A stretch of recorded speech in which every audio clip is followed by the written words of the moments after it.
going on, everybody? Welcome to the WrestlePurists podcast. I believe we're on episode 41. Today, I'm joined with Backup Hangman, Anna, AO, and Rob. And it's been a pretty wild past 24, 48 hours, especially in AEW.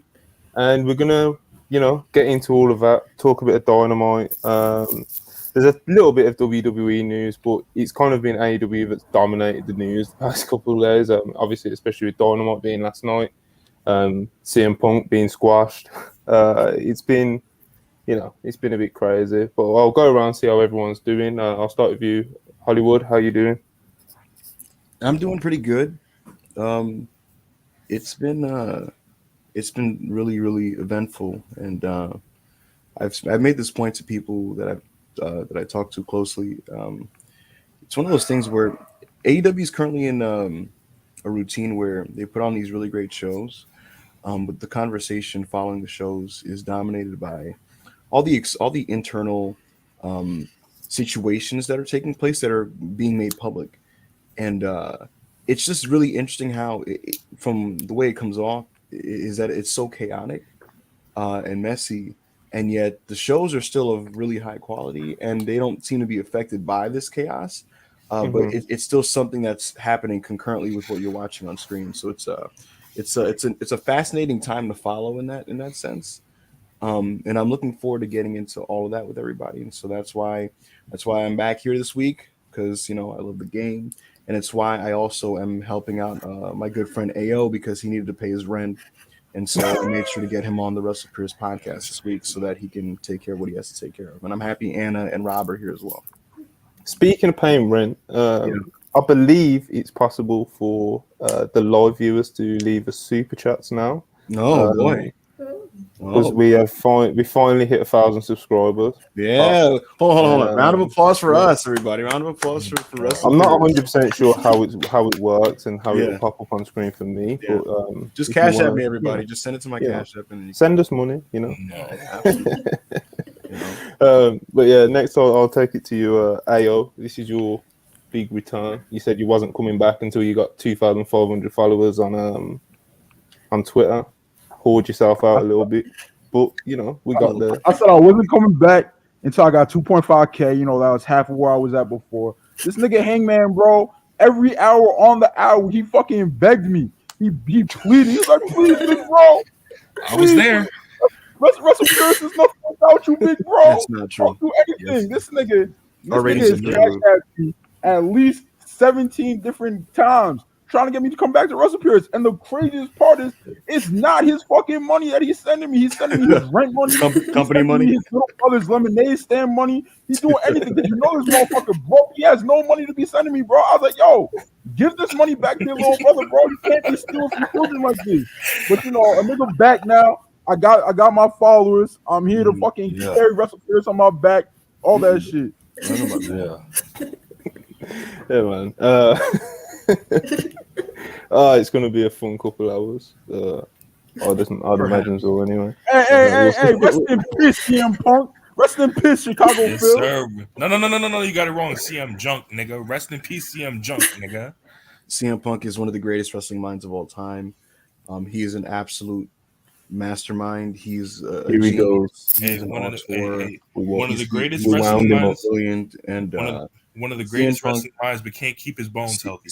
Listen, save it. We'll get there. CM Punk is a genius. Anna, one of the cooler heads on the WrestlePurists platform. Let's be normal for a second. Anna, how are you today? I'm good. I'm ready to be scared. And I'm ready to be scared. Yeah. Finally, the 18 to 49 demographic last night on Dynamite. It's already started. Rob. This is. When was the last time you was on a podcast with us? The last time I was formally last week, but the last time I was formally since the beginning, probably like a month. Yeah, man. We got Rob back. A usual, I'd say face, but he's a coward. He hides behind. Oh my god. Me and Anna the only real adults in this place. We have a super chat from. We do. We did get a super star. 6-star. Happy to see Queen. $20. $20. Happy to see Queen Anna Anna is is back. Genuinely though, Oh. proud of you all. You deserve this and so much more. 6-star. God bless you. We appreciate you, man. Thank you so much for the 6 support. star, I love you, my Absolutely, queen. Yes. absolutely. Anna the big money draw as usual. Anna is the big money draw. I'm telling you, she pays my bills. It's crazy. Yeah, no, 6-star. I We pay your appreciate bills you, and man. you still owe me money. That's crazy. True. That's crazy. Blame it on your government and their lack of providing of cash out. There's a lot of backstage politics. Backstage Wrestle politics, Wrestle Purists. Purists. Yeah. Good thing we don't have a Fightful that reports on our infighting. You know, if they did, they would know that I slapped Chris last week, and me and Rob got into it last night. Murph leak and stuff. Murph definitely leaks things reported too. on the backstage drama and WrestlePurists. They just be telling everybody that I'll be giving this nigga Hangman swirlies, bro. That does not happen. And the crazy part is Monty do not be flushing the toilet at the WrestlePurists office. So it's just That's this awful. nigga Hangman, bro. He just his head That is is being that crazy. toilet bowl. That is insane. Listen, what actually happens, guys, is I'm sitting in the big chair, the biggest chair in the office, of course, and when me and Monty are making executive decisions, we make informed decisions based on the business metrics of WrestlePurists. We know that we love Anna because of what she provides to the podcast, as well as the fact that she does, like I said, pay the bills. And then what happens is AO runs through the door, and he's like, he has tears in his eyes, right? And he has like empty bags, and he cries and he pleads with me and Monty about getting back on the pod. And we know to protect the AO character and the brand and the gimmick, because we are a sports entertainment podcast, we have to present it like he is the macho alpha male who runs the shit. But to pull the curtain behind the scenes, he is a really fragile boy who begs for these positions because it would be bad for AO if he couldn't make it. So I think we book him well. We do book him well. AO's booked really strong. He's like John. He's a big star, another super chat. Absolutely. AO and Anna, the real draws of WrestlePurists. See, you know what I mean? Big stars. Anna, stars. yes. The other individual you said, I don't really know about that, but thank you so much for the super chat. A man of culture, thank you very much. Yo, this fucking rules. We're just getting money. Like this is fucking great. Yo, like Reginald, $12, thank you. If you believe anything that Hollywood Hancock Adam Pearce just said, I have a fucking bridge. I have a fucking oceanfront property in Idaho to fucking sell you. Honestly, this is a 54-year-old man who believes in truth theory. Double. I'm gonna need you to double that age. Oh, I didn't even see the message. Oh, wait. Oh, fucking Shout out to Top Dollar, AJ Francis, the best rapper in wrestling. Continue what you were saying. So AJ Francis better than Austin Gunn? We could talk about it. We can get debate. We're having a meet-off. Absolutely. Listen, if you guys send us, depending on how much money you guys send us, we're gonna get Anna to sing Top Dollar's verse from the hit Big.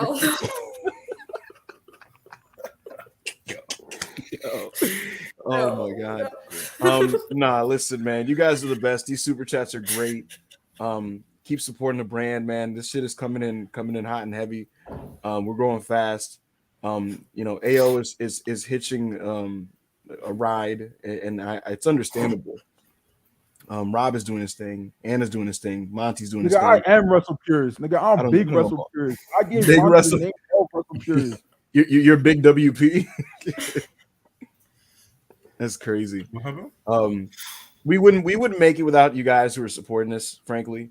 The general atmosphere and culture surrounding the channel, like beyond just the content that we put out, is really, really cool. It's very interactive, and it's very much a bit of a community now, a community with its own inside jokes and trends and mini factions and cliques like the AO Dick Riders and so on and so forth, the Anna fan base and all that. It's all great. I appreciate the Hancock incels. I don't have incels, and I actually think I'm the most underrated member of this brand, and I think I should be appreciated a bit more. But that notwithstanding, you guys are really, really great. We wouldn't be here without you. And so we appreciate the support. We appreciate the super chats. We appreciate the community, the interaction, the energy you guys bring to the streams. Even the AO dick riding, I can let that pass. But yeah, man. Monty, it's been an eventful day. It's been an eventful week. Very. AEW is it's like a ball of chaos, man. There's so many talented wrestlers going out doing talented wrestling things on the TV shows, and behind the scenes, it seems like there's a lot of maybe potential disorder, depending on who you talk to and your perspective and the severity of it. But what we do know is that there's various concurrent backstage situations taking place right now, and certain talents are seemingly discontent. Some are mad at other guys. There's a lot of infighting. There's people pissed at each other. And Literal as infighting. Yeah, sure. And as a result of all of this turmoil, Tony Khan called in a meeting with the talent and the roster and all the personnel, and he had about a 1 hour sit down meeting with everybody. He broached a various number of topics. The details of the meeting are pretty much kept close to the vest at this point. I think most talent were advised not to get too into it, and at the end of the day, I think Tony Khan reiterated, who can you talk to, who can you not talk to, things about access in the media and all that stuff. But various topics were broached, and a lot of the things that I heard were similar things that Dave Meltzer and Sean Ross have reported, regarding, tampering with WWE, communication issues, trying to just stick together as a team. Kenny Omega was very passionate at this meeting, as was Tony Khan. Ken German, $2. Praise Big AO, the big bro in the sky. I'm gonna be sending AO into the sky later on in this podcast when I talk about CM. Shout out to my nigga Ken, bro. H Dracon, $5. Hangman dodging his creditors and with Jeff Jarrett finesse. Shout out to Montel, the best of us. Also, diehard Punk fan here, but came to see Hangman cope. And then a tomato. Wow. I'm not going to be coping. What I am going to do to you guys is I'm going to deliver a sermon, and it's going to be beautiful. It's going to be detailed. It's going to be layered. It's going to be nuanced, and I can't wait. And Bro wrote down shit. I have like notes. I have like 3 pages here, So it said fuck. y'all thought I was just feel like my soul leaving my body. Your soul leaving your body. No, it's gonna be a spiritual experience. This is gonna be you guys are gonna the listeners, you guys are gonna enjoy this on a spiritual, metaphysical level, what I'm about to talk about. You sure? Bottom line, talent meeting. Stop talking to WWE. Talk to us if there's a problem. Kenny Omega and the Bucks are available. You can talk to them if you need to. Kenny was fired up. Tony was fired up. Tony was turned the fuck up. He is very much his energy is very much, I'm not gonna let Triple H just fucking dog walk me. Fuck that. I built a lot here. You guys helped me build this. Let's not ruin this. You know what I mean? If there's an issue, please come to me. Come to the other EVPs. Let's do this thing. Jericho spoke in this meeting. It's been said that most people walked out of the meeting feeling, if nothing else, more positive about their situation than they did going into the meeting. And that's not for everybody. It's not for everybody. There's certain people who don't feel that way. I was told privately that somebody requested their release from AEW. And obviously, look, different individuals are going to feel different things. But the bottom line is Tony, decided to round up the troops and try to get his house in order. Because, I think everybody would agree it's not the best thing in the world to have all these stories come out every week when you're trying to just put on a good show. So I want to start with Anna actually on this. The one level-headed, because this is a topic about people trying to be cooler-headed and level-headed and mature about issues. Who better to talk about this than the most normal person on the podcast? Anna, what do you make of this story of Tony rounding up everybody and having this meeting where they talk about all their issues? I think it was about time, because the news we've been getting from the locker room is just a mess. It seems like everything's just such a mess backstage that they needed sort of a firmer pulse. He needed to sort of gather around the troops and whatever. And if Kenny, because Kenny Omega, he's such a chill dude. So if you get Kenny mad and upset, then something's really wrong. So I think it was really necessary because people were just going crazy talking to Triple H behind Tony's back. So it was definitely necessary. And I hope that some of those people who are trying to talk with Triple H just feel ashamed right now.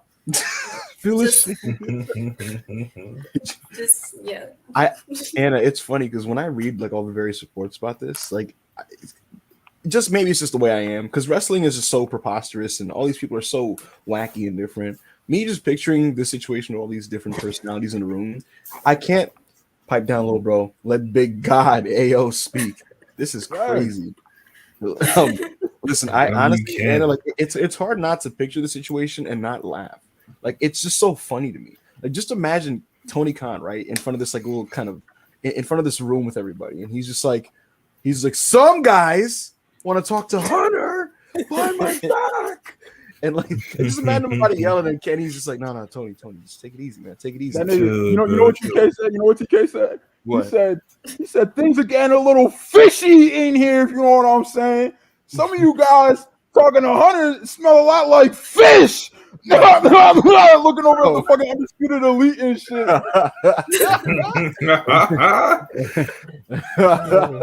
Okay, Tony's like, I'm gonna get down to this fishy situation.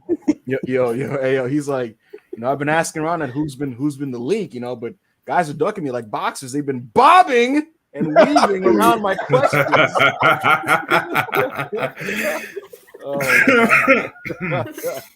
Man. Bobby Fish, you a nasty nigga, Bobby Fish. Oh my God. Don't so you a nasty motherfucker, Bobby. You too old to be doing this shit, Roberto. Nigga shucking and jiving. Motherfucking came here on the fucking Mayflower. Bobby Fish came here on the Mayflower, has no self-respect, twerking for fucking Triple H and shit. But it's not my turn to talk yet. So I'm gonna let you nigga shucking and jiving at 7 years old. It's crazy. I guess the other thing I want to say before I move on to Rob is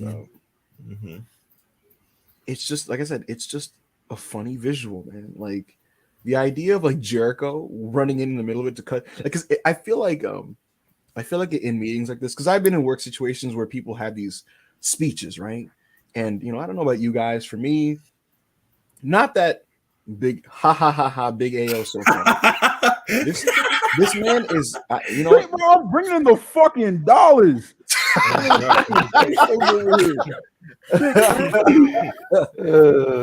Someone should pay to praise me. Like, this is crazy. Actually, you know what? I'm pausing. Nobody likes you, bro. Nobody likes you or your stinky ass taste. I'm gonna pause the podcast right now.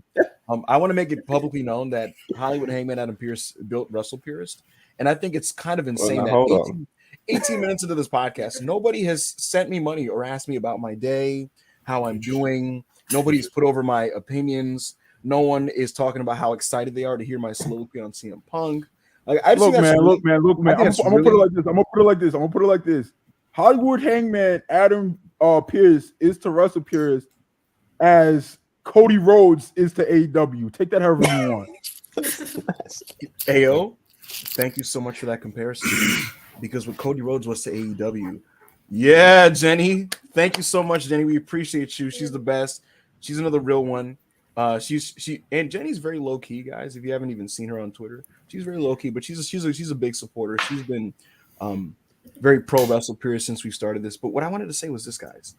AO, thank you so much for that comparison. I think you've made my day. Wait, is that Miss Jenny Omega? Yes. Oh wow, I had no clue. Yeah. Jenny's a real one. Great tweets, Jenny. Great tweets, Jenny.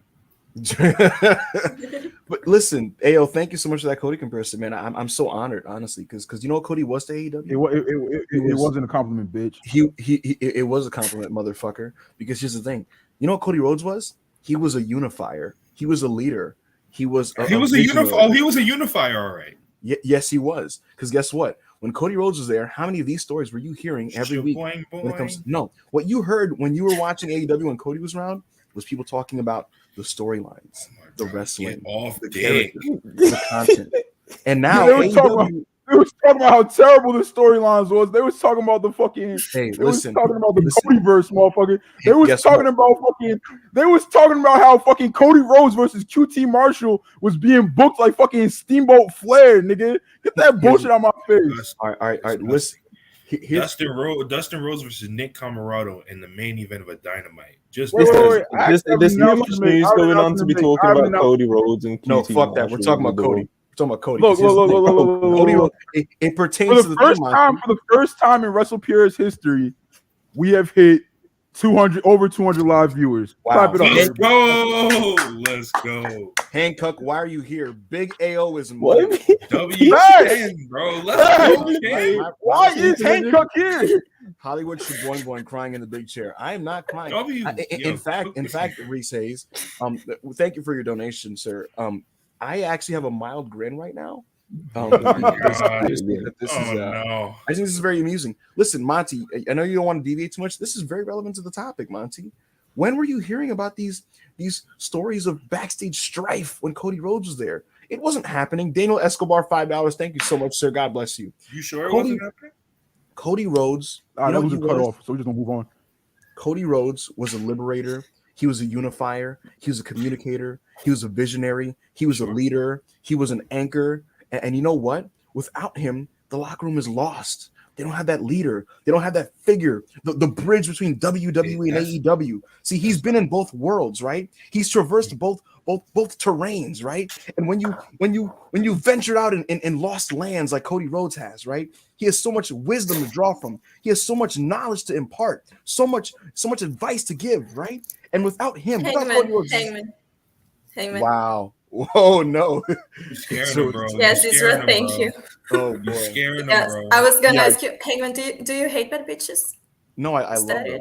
I love them so much. So why are you talking about Cody Rhodes? Yo, he's really earning the name of Hancock. That's a That's nasty. Rob, what are your thoughts on the backstage meeting when in AEW yesterday? Thank you. I'm indifferent to everybody else. Nigga, I love it. I love it, nigga. I love the tension. Nigga, I love the vibe, nigga. One of the best eras we've ever had in wrestling was tension filled. And tension brought out the best of niggas, bro. If tension brought out shows like we got last night and viewers like we got last night, nigga, I'm not mad at it. Nigga, keep fighting, nigga. Keep slapping niggas up. Fuck it. Boy. Hey, yo, what do you think about the meeting specifically, the idea of them feeling the need to have one, and some of the topics that we have found out have been broached in this meeting? You know what? Good, bro. Good. You niggas shouldn't be happy, bro. All that kumbaya shit was Let's lame, go. bro. Had some of you niggas out here with your fucking chest puffed out. Look, it was nasty, bro. But no, there is a hierarchy. It's not all this kumbaya shit. And you know what's crazy? I actually did some digging yesterday. I had some friends over at AEW. I did some digging. You know what I heard? I heard, TK started the meeting. Yes. All right. And after he said what he had to say, he let the people of importance speak. He did. Kenny Omega got his shit off. Yes, the Bucks had a couple words, people here and there. And then he opened the floor to other talent to air their concerns. And I heard that one person that stood up and spoke was one Brian Pillman Jr. And Brian Pillman Jr. Listen. Brian Pillman Jr. started complaining about his push, and he said, and I quote, "Well, I just think that." And Eddie Kingston said, "Shut the fuck up, my nigga. Who the fuck is you, bro?" Tony Khan was not even sure Brian Pillman Jr. worked for AEW. He said, "Yo, I'm sure you're a nice young man, but I don't know who you are or why you're in this meeting or how you even got this meeting location. I didn't email it to you." Kenny Omega walked over to Brian Pillman Jr. with garbage in his hand, and he handed it to Brian Pillman Jr. and he said, "Aren't you the stadium custodial staff?" And Brian Pillman Jr., the nice man that he is, he threw the trash away because he knew that his future is not in wrestling; it is in sanitation work. I just want to clap it up for Brian Pillman Jr. for taking the first steps towards his next career, because he thinks he's going to WWE soon. He thinks AEW is misusing him, but they're not, bro. I mean, they are misusing you. Every time you're on TV, Brian Pillman, you're being misused. You should not be there, bro. You're gonna be taking out the trash sooner or later. This is But crazy. that's just what I heard. This goes toxic today. Brian Pillman Jr. Brian Pillman Jr. When you inevitably $5, I don't want to hear any more. Zeke Jackson as well. Thank you very much. I'm disputing this payment. Oh my God, Israel, thank you so much for the $5. Thank you so much for supporting the podcast. We love you and appreciate you, and I can't wait till you're back on the WrestlePurists podcast. Ken German, $2. I love my wife. Thank you, Ken. Ken. I'm looking forward to loving my wife as much as you do yours. Listen, Brian Pillman Jr., when this inevitably makes it over to you, trade Pillman Jr. for Dominic. That is a anyway. Wait, let him cook. Deal Loki, thank you for $5. No one wins. Wait, listen. Brian, when this inevitably makes its way over to you, which will probably be within the next 24 hours, I don't have a problem with you, sir. I wish you the best of luck. No. Let me make it. Your father? Let me make it clear. Damn. These are the thoughts and opinions of Big AO and Big AO only. People at WrestlePurists, they love Brian Pillman Jr. But I think you're fucking trash, my nigga. Garbage, bro. Stop wrestling, my nigga. I'm not trying to see that shit no more. Oh my gosh. Brian, I think your father was awesome, and I support your. Thank you for referring the guys, Anna. Thank you. Wow. Yeah, Anna, that's actually one of my personal friends. He's a fan of your work, and he thinks that your Joseph coverage is great. So, thank you. More, thank you so much, sir. Listen, Brian, listen, man, best of luck in your career. Whatever. Hangman, I got a question for you, Hangman. What's up, Rob? Is Brian Pillman Jr. your fucking father? Like, why are you sitting there Big AO speaking nothing but facts. 5. Oh no, I just wanted to make my stance. I just wanted to make my stance clear. Yo, Brian Pillman Jr. stood up to speak and swerved through a fucking tomato at that nigga. And you know what they said? You know what Christopher Daniels, head of talent relations, said? Mm-hmm. Do you think he disciplined Swerve? I haven't asked Christopher Daniels. He did not, bro. He asked Swerve where he got that tomato from and why didn't he bring one for everybody at the meeting to also throw at this nigga Brian Pillman Jr. This is crazy. This is spiteful, bro. It's very spiteful. Bro, because Brian Pillman Jr. over there complaining about his push, talking about he wants to go to the WWE. Go to WWE and do what, bro? You 30 years old. You can't wrestle. I'm not gonna say you can't wrestle. You can't wrestle very well though. Like, come on, bro. Niggas thought you was like 23. You so underdeveloped. Stop all this bitching shit. Be happy with the push you got, my nigga. This is crazy. Monty, remember when you was running with Teddy Hart and MLW, nigga? And TK came and saved you, nigga. Don't forget. Monty, what do you make of Tony Khan having his legal department person, Mega Perek, issue a warning via email to Nick Khan and Stephanie McMahon of WWE? For those who don't know, Tony Khan officially has made a legal statement and a warning to WWE for them to stop contacting his talent. Monty, what do you make of this? What do you think of Tony doing this? What are your thoughts and opinions? He sent Stephanie and Nick Khan an email with stern words. Yes, strongly worded email. Very strongly worded complaint. Yeah. I found it hilarious, to be honest. Yeah. It was part of like a much longer report about the meeting and stuff. Yeah. And I saw that at the bottom, and I was like, "Hold on, what?" Just imagine Stephanie opening up that email, bro. Like, come on, man. Then as soon as we tweeted it from the WrestlePurists account as well, like everyone just kind of made a big joke of it, and it was just it's funny. It is, man. It was like, Tony Khan channeling his inner Karen. And like I said, sending a strongly worded email. I'm not letting you get that off, man. We'll get to you in a second. Here's my thing. Here's my thing, Monty. Not to dunk on pro wrestlers, but they're not the most legal literate people, in the sense that if Tony tells them you can't do something regarding these relations, whether they technically can or cannot, most of them are just going to be scared into no longer doing it. And in the wrestling business, it's a carny business, and there is no union and refereeing extra. He meant Anna was refereeing extra money for my spelling error. Wow, there you go. American Dragon, $2. More and American Dragon, thank you guys so much for your donations. Listen, Monty, these wrestlers, most of them, they don't know the really detailed legalities of what they can and can't do when it comes to these relationships, frankly. And most of them don't have agents, you know, and so they're not super business literate. And so if Tony Khan just comes in and essentially says, it's totally understandable from his perspective, but if he says, hey, stop fucking talking to them, $10. My phone died like 10 minutes ago. But how's your day, Hangman? In case you couldn't tell, that was rhetorical. Nobody cares. Praise Big AO and the First Lady Anna. Let's go. Cook.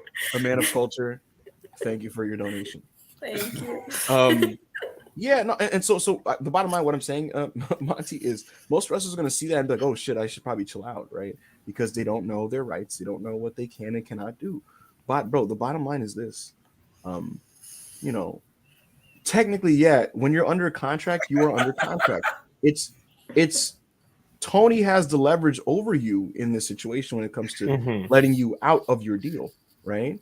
And so Tony, it's within Tony's rights to pretty much let people know, hey, when you're under my contract, that's what you're under. It's up to me if I want to let you go if you want to ask for that. But you know, obviously he would prefer they wouldn't talk to them. But it's like, bro, I guess the point I'm making is if a certain wrestler got texted by Triple H this morning and he responded, you know, how will Tony truly know? And it's like there's nothing he could really do. That's why what he's doing is just essentially putting the pressure on his roster and WWE by just saying, hey, I know what you guys are doing. Stop fucking doing it. You know? And as AO said in the past, you know, WWE's lawyer, Jerry McDevitt, in his opinion, is not him. So should this get, I guess, uglier and muddier and legal, who knows what would happen? I don't think it's going to go to that level. I just think Tony, it's not going to go to that level. I think Tony just wanted to basically send a warning of his own. So there you go. Hey, yo, what do you think of Tony Khan? Jesus Christ. Hey, what do you think of Tony Khan issuing that email? Or sorry, mega. This nigga just has fucking Cody Rhodes on the brain. Yeah, sick motherfucker. That's crazy. He's not gonna be back until around the Rumble, bro. You're gonna make it. You're gonna be all right. Not seeing Daddy Cody on TV every week. It's honestly driving me insane. I miss Cody every waking moment of my existence as a wrestling fan, and I need the American Nightmare back on television. I know how you should boing factory motherfuckers get down, bro. Anyway, honestly, bro, I'm not mad at Triple HGH for trying to get at AEW talent. That's what he's supposed to be doing. I'm not mad at Tony Khan for getting Mega to be like, shut the fuck up, stop talking about people. That's what he's supposed to be doing. People could be like, oh, it's anti-workers, blah, blah, blah, blah. Like, yeah, sure, but corporations and businesses, the concept of them are anti-workers. I'm just putting my $5 on a week. But I'm so sorry. I'm so sorry. I'm so sorry. I forgot. Continue it. Oh, people forget like AEW is still a fledgling company. Like it's very new in the grand scheme of things. Like it's only 3 years old. They can't afford like people be like, oh well, when you guys say when WWE does XYZ, it's anti-workers, it's unconscionable, it's this, it's that, but you guys don't care when AEW does it.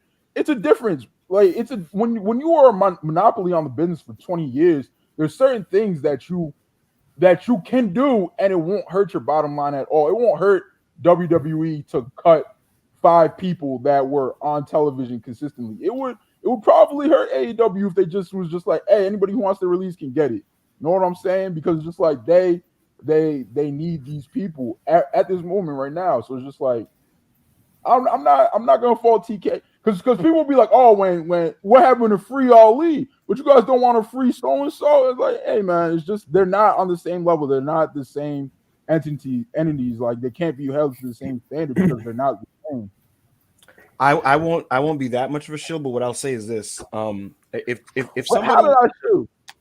I'll get to that. Listen, if I'm Tony Khan and someone wants out of my company, I ask myself 2 things. Do they matter so much that I'm going to have to like fight over this? And if the answer is no, then listen, if you want to go, you can go. If it's Bryan Danielson walking into my office saying, Tony, release me, you best believe I'm getting on my hands and knees and I'm crying. And then after I wipe my tears, it's time to play. So it's time to play. So you ain't got to give my loving away. So all my ladies say, hey, hey, daddy, hey. What song is this? It's Daddy. No. It's Daddy's Home by Usher. For everybody that doesn't know, that is the official Big AO theme song at That's this moment. crazy. We will soon be transitioning to Munch by Ice Spice, streaming on all platforms now. Go ahead and give that a listen. Oh, you think that I'm feeling you? That nigga munch. That nigga Munch. Yeah. That nigga munch. That's what I was feeling you. I thought no, it should be the Hit Rose song, man. The ooh wee. No. Hit Rose song is $10. right. BCC up, old punker in the mud. He might be a great wrestling mind, but he's in the mud, yes sir. Tristan Sir, Jones, smoking on fucking punk. Wait. Tristan Jones, you're dead wrong. Thank you so much for the $10 super chat. Great wrestling mind. I will explain to you later why you're dead wrong. I forgot, what were we talking about? We were talking about. No. The email. Sorry, I remember. Listen. Wait. Yeah, you can finish that. Rob, if you're someone who's Bryan Danielson level asking out and you're Tony Khan, no, your first response shouldn't be, okay, here's your walking papers. No, it should be, what's the issue? What's the problem? Why do you want to leave? How can I make you no longer want to leave? Now, if at that point there's nothing you can do to alleviate and fix the situation, then yeah, frankly, morally, you should just let them leave. But again, as the boss, as somebody who's running a company and you have these big stars, no, if hypothetically Triple H hit up a bunch of people, said, hey, come here, you get this amount of dollars, right? And like 7 people all at once in the same week hit up Tony Khan, said, give me my release. No, I'm going to get to the bottom of it. I'm going to talk to WWE. I'm going to say, stay the fuck away from my talent. And then I'm going to go to those talents and say, hey, listen, what's the issue here? Why do you really want to go? How can I make you no longer want to leave? So now, hey man, so you call me a show, right? But let me put this extreme scenario out there, right? Yeah. The elite walk into Tony Khan's office. The elite, Mox and fucking MJF, and we'll throw fucking that dick rider Ricky Starks in there too. They all walk in TK's office, right? Okay. On Wednesday. Yeah. And they're like, you know what, TK, you said you're for the workers, right, big bro? We all want our fucking relief. Well, we're showing up to Friday Night SmackDown, nigga. Mm-hmm. You tell me that as a businessman, as someone who's quote unquote full of workers or whatever, he should do that. And you think his company's gonna survive if he behaves that way? If those individuals walked in my office asking for a release because they want to be on SmackDown, you know what I'm going to do? What? I don't want to know. No. I am going to hire as many armed as you guys deserve all the success. Thank you so much for keeping us entertained. And also more Stardom talk. Andy Sills, yes. 87. Appreciate you, sir. We are absolutely going to get to it. Anna is going to cook, and I promise you guys that. Leave that to me. Yeah. Is that the Euro symbol? So many fucking viewers right now. Pounds. Yeah, that's what's called. That's pounds. Yeah. Pounds. There you go. See, I'm so non-worldly. The Euro symbol. Euro is fan. Yeah. Ayo, how many reviewers we at? We're at fucking 247. Holy shit. Yes, sir. Guys, you guys are just unreal. It's the combination of everybody's fan base. Ayo has these people. Anna brings in a whole wave of her people. You know, I'm Hollywood Hangman. I'm a misunderstood artist, but listen, I appreciate everybody who's supporting the podcast. Monty, I would hire an armed assailant. Holy shit, $20 from Mason Rollison. Glad to listen to this podcast every week. Also, who do you think the all-out Joker is if it's not MJF? Mason, thank you for your question. We're going to address that when we talk about Dynamite. Monty, I kill Hunter. Anyways, next topic. Wait, Hangman, are you Tiger Style Pro $4.99? The money is only for the motherfuckers who follow me on Twitter. My bad, Montel, but that's on you, bro. W. There you go, Monty. Yeah, damn, Monty fucking follow Tiger Style, bro. I'm gonna say, bro, what you doing? Will I know who it is when I? He makes really good edits. He made that tremendous video. Oh, it's that guy. And John Moxley. Okay. Yeah, he's really good. The He's crack really addict. good. Yeah. Follow him. Yeah. Okay, Anna. Hello? Hi. Wake up. Okay, so listen. Sammy Guevara and Eddie Kingston had a little bit of a skirmish, a kerfluffle, a fight, an altercation, a scrap, heated exchange. And allegedly it's because of what Sammy said in a promo about Eddie Kingston that did not make the air. Sammy Guevara basically made criticism of his physique and Eddie Kingston took an exception to that. And Eddie Kingston had some words for Sammy Guevara, and it was very heated, and he attempted to swing at Sammy, and there was a separation, and Eddie Kingston had to serve some type of anger management related punishment of some kind, and he was quietly suspended. To me, the fact that this was a quiet suspension of maybe 1 to 2 weeks that we didn't even notice reads as Tony Khan having to give him like a slap on the wrist. It's kind of a, I have to punish you, so it looks like this is tolerated, but like I'm not really gonna punish you, but please don't do that again. Okay, here you go. Walk in the cell. Okay, you can come out now. Anyway, that happened, and Sammy gave his side of the story to Fightful, and Eddie Kingston made his statement. What do you make of this situation, Anna? I will never, ever in my life say that Sammy Guevara is right about anything. Yeah. Like Sammy, he can come out and say that women deserve rights. I'll say that he's wrong. Like, You're like, I just don't, Sammy. I don't. Yeah, well, I don't deserve anything. Yeah. So I think it's a really weird situation. I think it was just a big miscommunication problem because Eddie didn't say that he couldn't talk about his body, but also Sammy didn't ask him, didn't clear his promo. And I think I understand why Eddie didn't say it, because I don't think it's something that he would like assume someone would do some body shaming shit on him, you know. So I kind of understand. I don't know if the reaction was warranted, but I mean, he probably wanted to punch Sammy a long time ago. So just in general, how can you? Yeah, how can you blame him? I'm gonna be honest. I'm gonna be honest with you, Anna. I think, and this is gonna sound crazy. $5 from Pylons. TK let WWE have the off-brand Alex Shelley. He booked the real thing. Pylons is referring to Johnny Gargano, who made his Raw debut this week officially. If you believe that he is the off-brand Alex Shelley, that's your opinion and you're entitled to it. Anna, honestly, I this is gonna sound crazy. I think if anybody else called Eddie Kingston fat in a promo, he'd be annoyed, but it would just kind of be like whatever.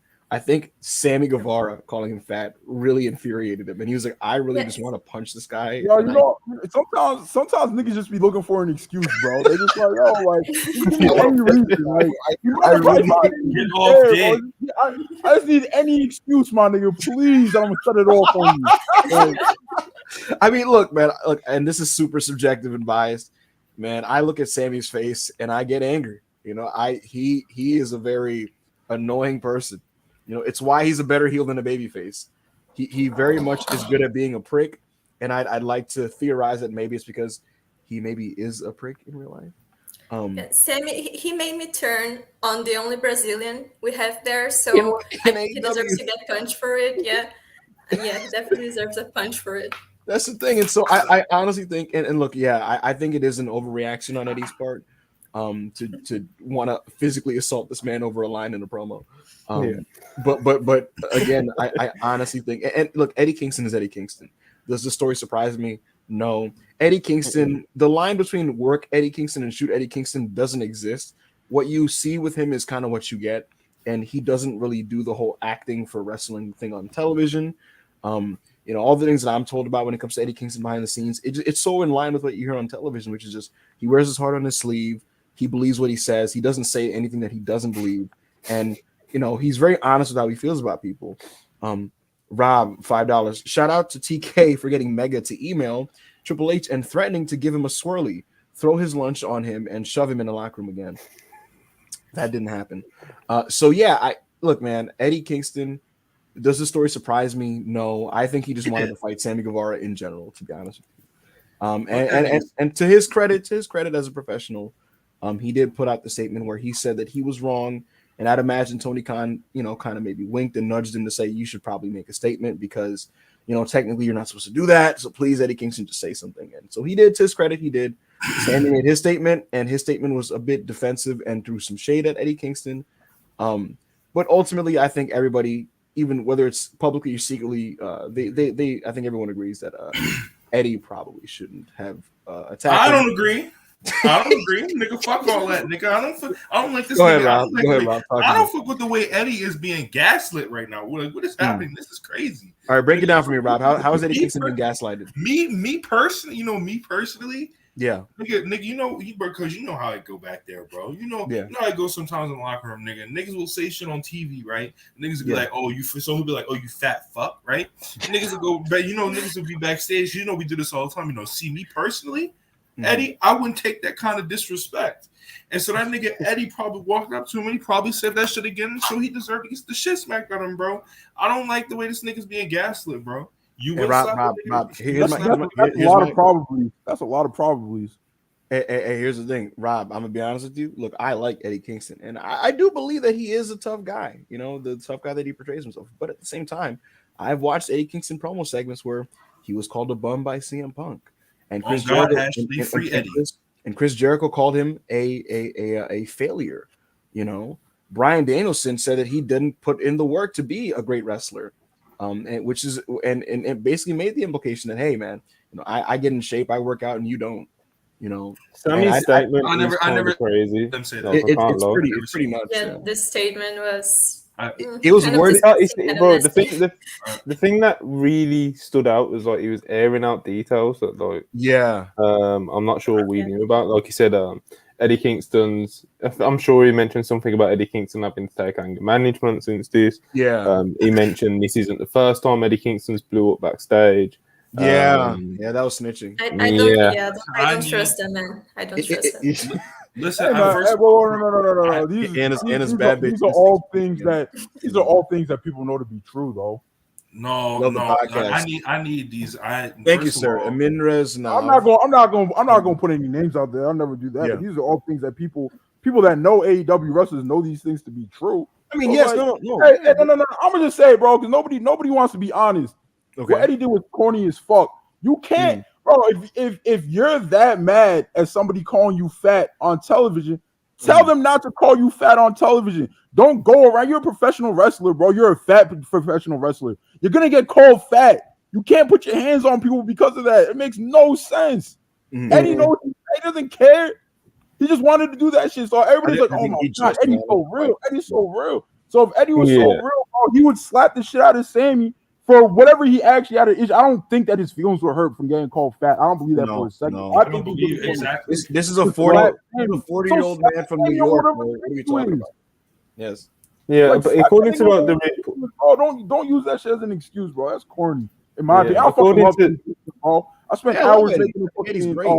I spent hours making what's it called? A mixtape for Eddie, bro. I fuck with Eddie, but that shit, I don't agree with that. And it's just like, bro, everybody, I don't know, bro. Like, you can't fucking throw a temper tantrum because someone called the fat professional wrestler fat. Someone, oh my god, body shaming. He's a character on a television show. He's a bad guy on a television show who said some bad guy thing. Stop crying, bro.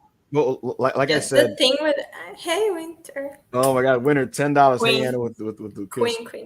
Winter, thank you so much for the super chat. We appreciate you so much for supporting. Go ahead, Anna. Yeah, the thing with Eddie, like, I think he's so open about defending his colleagues when his colleagues get body shame on Twitter or something like that. Like, he really went to the bed for Adam Cole. So I feel like that's how he thinks.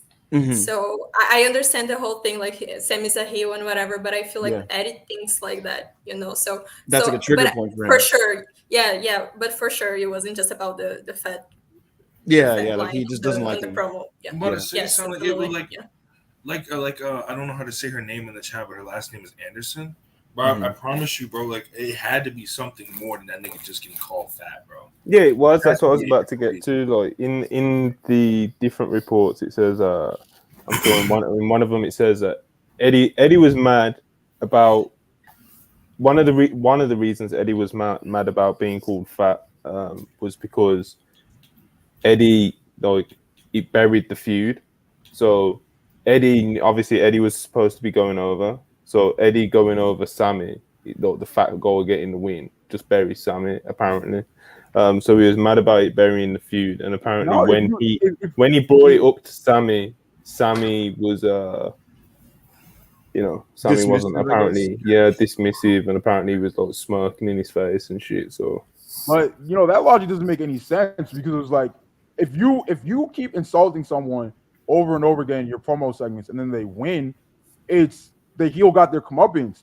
It's not Eddie, you fat bitch, Eddie, you fat bitch, Eddie, you fat bitch, and then Sammy ends up winning. That would bury Eddie.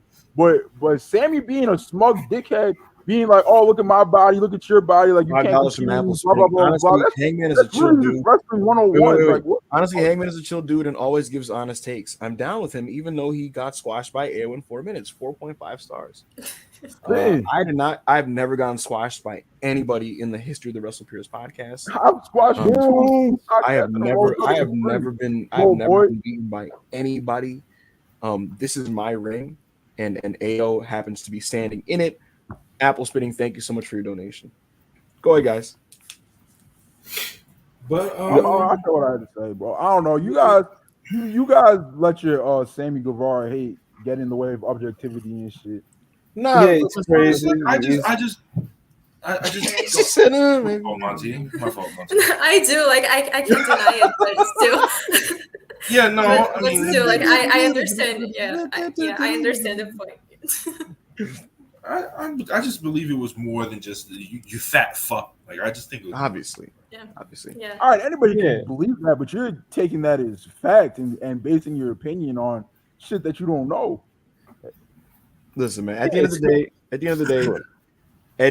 Eddie did what he did, and he did own up to it, and his suspension is over. And we'll see if they resume the feud. I'm not sure at this point because the match is no longer listed publicly or internally for All Out. So, we'll see what happens there. I really hope it would be a real shame if Eddie Kingston doesn't wrestle on this pay-per-view because I heard Eddie Kingston on pay-per-view never misses. Like, it's always great when he wrestles. Go ahead, Ayo. What's up, Ayo? I heard that the match is still happening. Okay. At All Out. Okay. I was told by someone earlier today, and I don't like this, and actually I'm gonna lead this into a broader question with you guys. Someone said that this drama will be utilized on television now that it's been resolved, and the WrestlePurist universe needs a Chris Robot voice running at some point. We should probably address Chris. Of course, when we first dropped the tweet, Chris was supposed to be on this podcast. Chris got a tummy ache. He does have a tummy ache. He apparently has food poisoning. So send him nice messages at him on Twitter. Say something nice. Well wishes to Chris. Big him up, shout him out, follow him. At Chris O'Bread, I believe is his Twitter at. But yeah, he's got food poisoning. He'll be back. He'll be back before too long. Absolutely. My broad question for you guys is this: every week now, there's this backstage drama story, and people are like, "Oh my God, what's going on?" And people are talking about it, and then it gets implemented in some way on television. What do you guys feel about this work shoot direction AEW is going in up and down the card? Because in my opinion, hold on, Rob. In my opinion, it's cool with CM Punk and some of the uncertainty regarding his situation and MJF and that stuff. I don't need this to be every single storyline on the show. I'd rather just good stories that are crafted by people who are cooperating and telling these stories. I don't need every single thing to be, oh my God, a Fightful report came out and then this thing came out and people are talking about it and on Twitter and then on the show they're winking and nudging at this thing and referencing it in promos. I don't want AEW to just turn into a top to bottom work shoot show.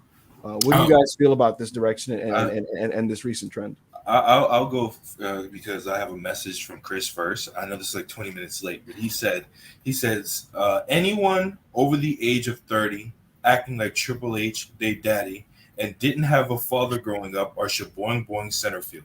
That's number one. Number two, I don't like it. I don't fuck with it. I especially because you remember how the whole the shaboing, like the fucking sandbag shit came out with Thunder Rosa. Yeah. And then Britt Baker lame and that's ass, a mess right now. Shout out Britt Baker though. But Britt Baker lame ass started coming on the fucking TV show, started talking about sandbagging and shit like that. And it's like, bro, it's not even like it's what is the point of this? Like Thunder Rosa. I'm gonna stop you right there and ask everybody a question. I'll start with Anna. Anna, did that Britt Baker sandbagging bit make you want to see a Thunder Rosa Britt Baker rematch? No, it made me want to die, actually. Exactly. Yeah, Monty, did that sandbagging bit on television make you want to see Rosa wrestle again? Why is Anna so morbid whenever you bring up Britt Baker? It's never it's like real quick, because I think I asked Anna this before, but I don't remember her answer. And have you ever liked Britt Baker, like ever, like even for like maybe a week or anything? Yes, and I think you asked me this on a space, and I'll say the same thing that I said, that I used to like her when she had her like broken and she couldn't wrestle. Yeah. But, I remember when she was doing the whole role model gimmick and shit. Yes, because she wasn't in the ring, so I didn't have anything against her. But besides that, when she steps into the ring, I can't defend her. Honestly, I think she had a great aesthetic. She's really pretty. Her outfits are amazing. But besides that, like the promos and the matches, I don't fuck with that at all. Mm-hmm. Yeah, I'm sure. Listen, unless anyone objects, I'm sure everyone would agree that sandbagging bit did not make anybody more interested in seeing these people fight. You know, maybe more. Maybe it made me want Britt off TV for a minute, bro. I was like, Britt has to go away and so that's my thing. You know, I think we've gotten to a point where like there's a belief that like, oh my god, backstage drama, throw it on TV and it's going to make it interesting. Not in every case, and it shouldn't be done up and down the show. And there's a difference, because I fucking hate work shoots, bro. I don't care who's doing it. I don't care if it's fucking John Cena and Roman Reigns, because their entire SummerSlam feud, every fucking promo Cena cut was a work shoot. I don't care if it's like CM Punk or whoever the fuck. I don't like that. It was very meta. It was very meta, bro. Like everything John Cena had to say. But Wake up, thank you for your $2 donation. When Britt grabs the mic, that's funny. But some work shoots they actually make sense in like on television. Like Sammy Guevara cut a promo where he called Eddie Kingston a fat fuck. He cut that promo and he walked backstage where Eddie Kingston was. Eddie Kingston was like, yo, you was out there calling me fat, my nigga, and try to beat him up. How does that not make sense in wrestling? You know what I mean? That makes 100% in the world of wrestling, right? So I like that being turned into a feud, because that makes sense. But Britt Baker coming on TV with a fucking sandbag and handing it to a woman that she doesn't like. What does that mean, bro? In wrestling or on television or in kayfabe. What the fuck does that mean? I honestly think like the best example of a work shoot that we've gotten in like the last year and a half or so is probably Eddie and Punk for Full Gear. Hold on. Jordan Patu said, I've been shouting about AEW being too online for its own good for a while. They've tried too hard to pop Twitter, and now genuine resentment is being developed. Oh my god, wait. Dog, the biggest example of that was, we'll get into it later in the show, was the Max Caster rap. That was the biggest example of it, where he literally goes like something about having a backstage meeting because they were talking about it all day, and the crowd did not react. The best example of it we've had like in the last year and a half is Eddie and Punk, because at least it got people actually wanting to watch the show and wanting to see for other than Kenny and Hangman, they wanted to see Punk and Eddie. It's like with Britt Baker and Thunder Rosa shit. Like Anna said, it wanted to make her die. Fucking AO was like, well, why the fuck do I want to see this? So it's like, what are we doing this for? It ruins work shoots every so often. Literally ruins the effect of a work shoot, and it's ruining it with every story. It's just ruining it. Apple Spitting, thank you again. $2. Podmates for break, always good vibes. If you send questions with the super chats, I may save them for a little bit later, so I'm not ignoring anybody. Sure. We'll blast through some of the questions when we get to them. So we're going in this workshoot direction. It's too much right now. It's too much. You know, I like the idea of AEW being vague with the media and not leaving things super open and you questioning what's real and what's not. But I think there's a point where it's like, does this even help the stories on the show though? You know what I mean? Like, it's cool to have the media guessing on something. Like, the media has no idea what's going on with MJF. That's cool. You know, that's cool. He is radio silent. We don't know what's going on with him. We don't know if he's re-signed. We don't know if his contract's been frozen. We don't know if he's sitting out his deal. We don't know. That's cool. 6-star says $20. I have to go. This is for when Anna gets to talk about Stardom because I know she'll cook. She will cook. Y'all rock. Sure. Can't wait to listen to this later on. WrestlePurists is purifying the wrestling podcast and media scene. 6-star, we love you. I love Thank you, you. 6-star. Thank you so much. Yeah, I don't, a real one. Absolutely. I don't love this direction at all. Really, to be honest with you, I don't love it at all. It's like you're trying to outthink the room and tinfoil hat shit, and like, oh, we're gonna work the media on this and this and that, and turn this real and turn that real. That's that Russo WCW bullshit. I'm not a fan of it. For the MJF thing, it works totally. Don't do it for the whole show. What's up? Does it work for the MJF shit? It works in the sense that he is genuinely mysterious, and I think that it is cool that we don't know shit about him in real life, and we don't know anything about his actual opinions on any of this, and it does make for a unique experience that I do think is pretty cool. The last a wild Chris in the live chat. We'll make it when we dunk on Punk and Hanger. We'll see about that, Chris O'Bread. I think you should attend to your fucking tummy, sir. Damn. Yeah. Go worry about your tummy, little boy. Yo, Chris, you gonna let that Monty, slide? the last drama thing with AEW is the Thunder Rosa situation, which is another mess, man. Like she is now taking a hiatus, because she has an alleged injury to her back.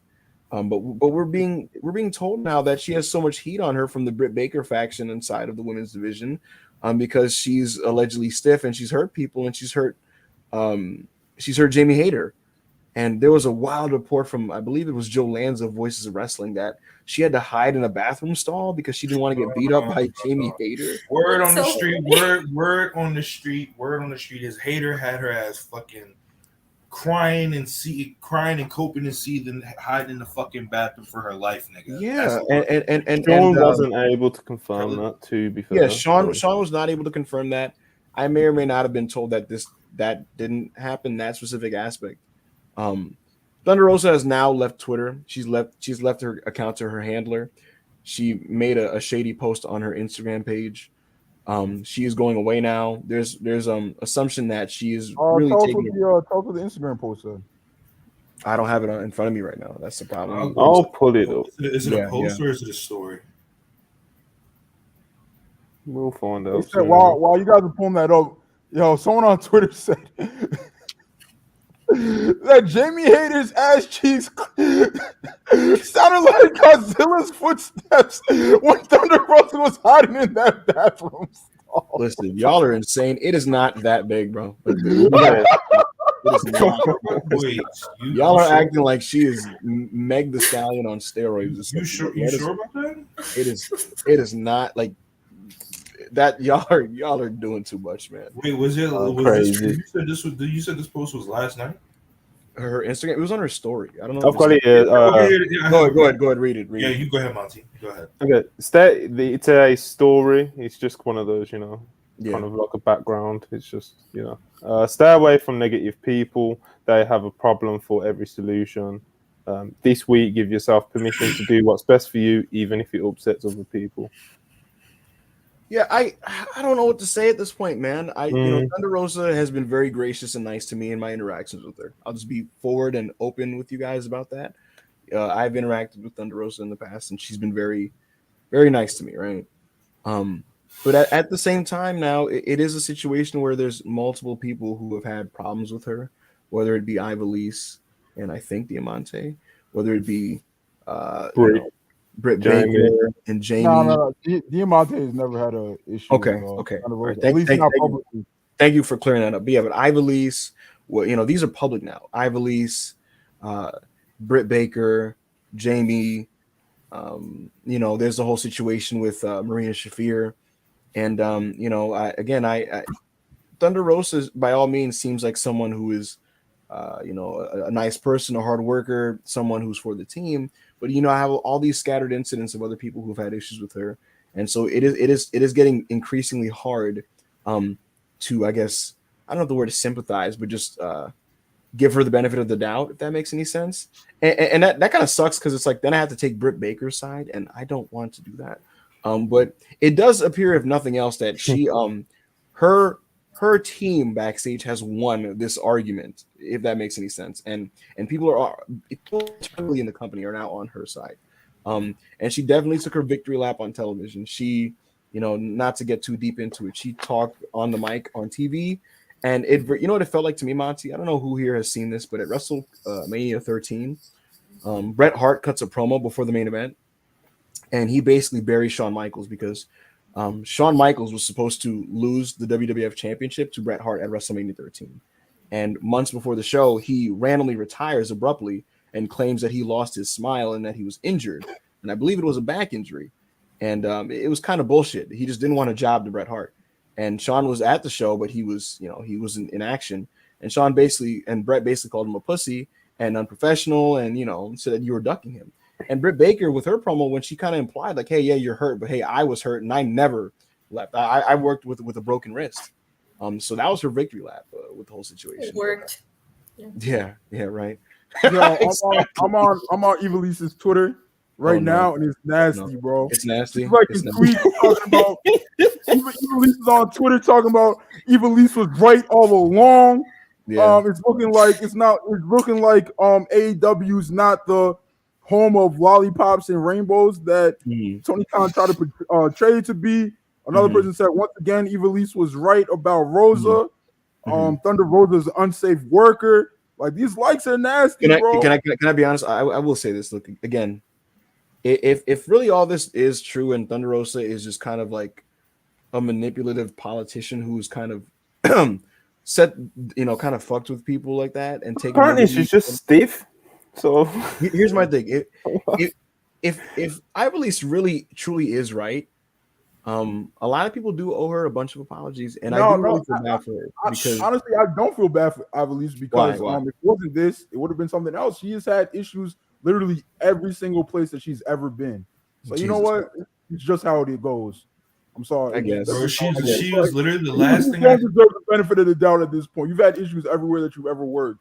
Here's my question for the panel. To get this on track. I'm going to start with Anna on this. This women's division situation with the title and the beef between Thunder Rosa and Team DMD is a fucking mess. And she went on TV and she was struggling through her words and she was crying, and it was 47 seconds and she basically said, "I'm going away. It's an interim title." Do you think, Anna, that she should have just relinquished the championship? What do you make of the situation? What should they do with the women's championship? And should they go back to the Britt Baker well and just rely on that, or should they say Should they say fuck all of this and put it on somebody and just go in a completely different direction with the women's title?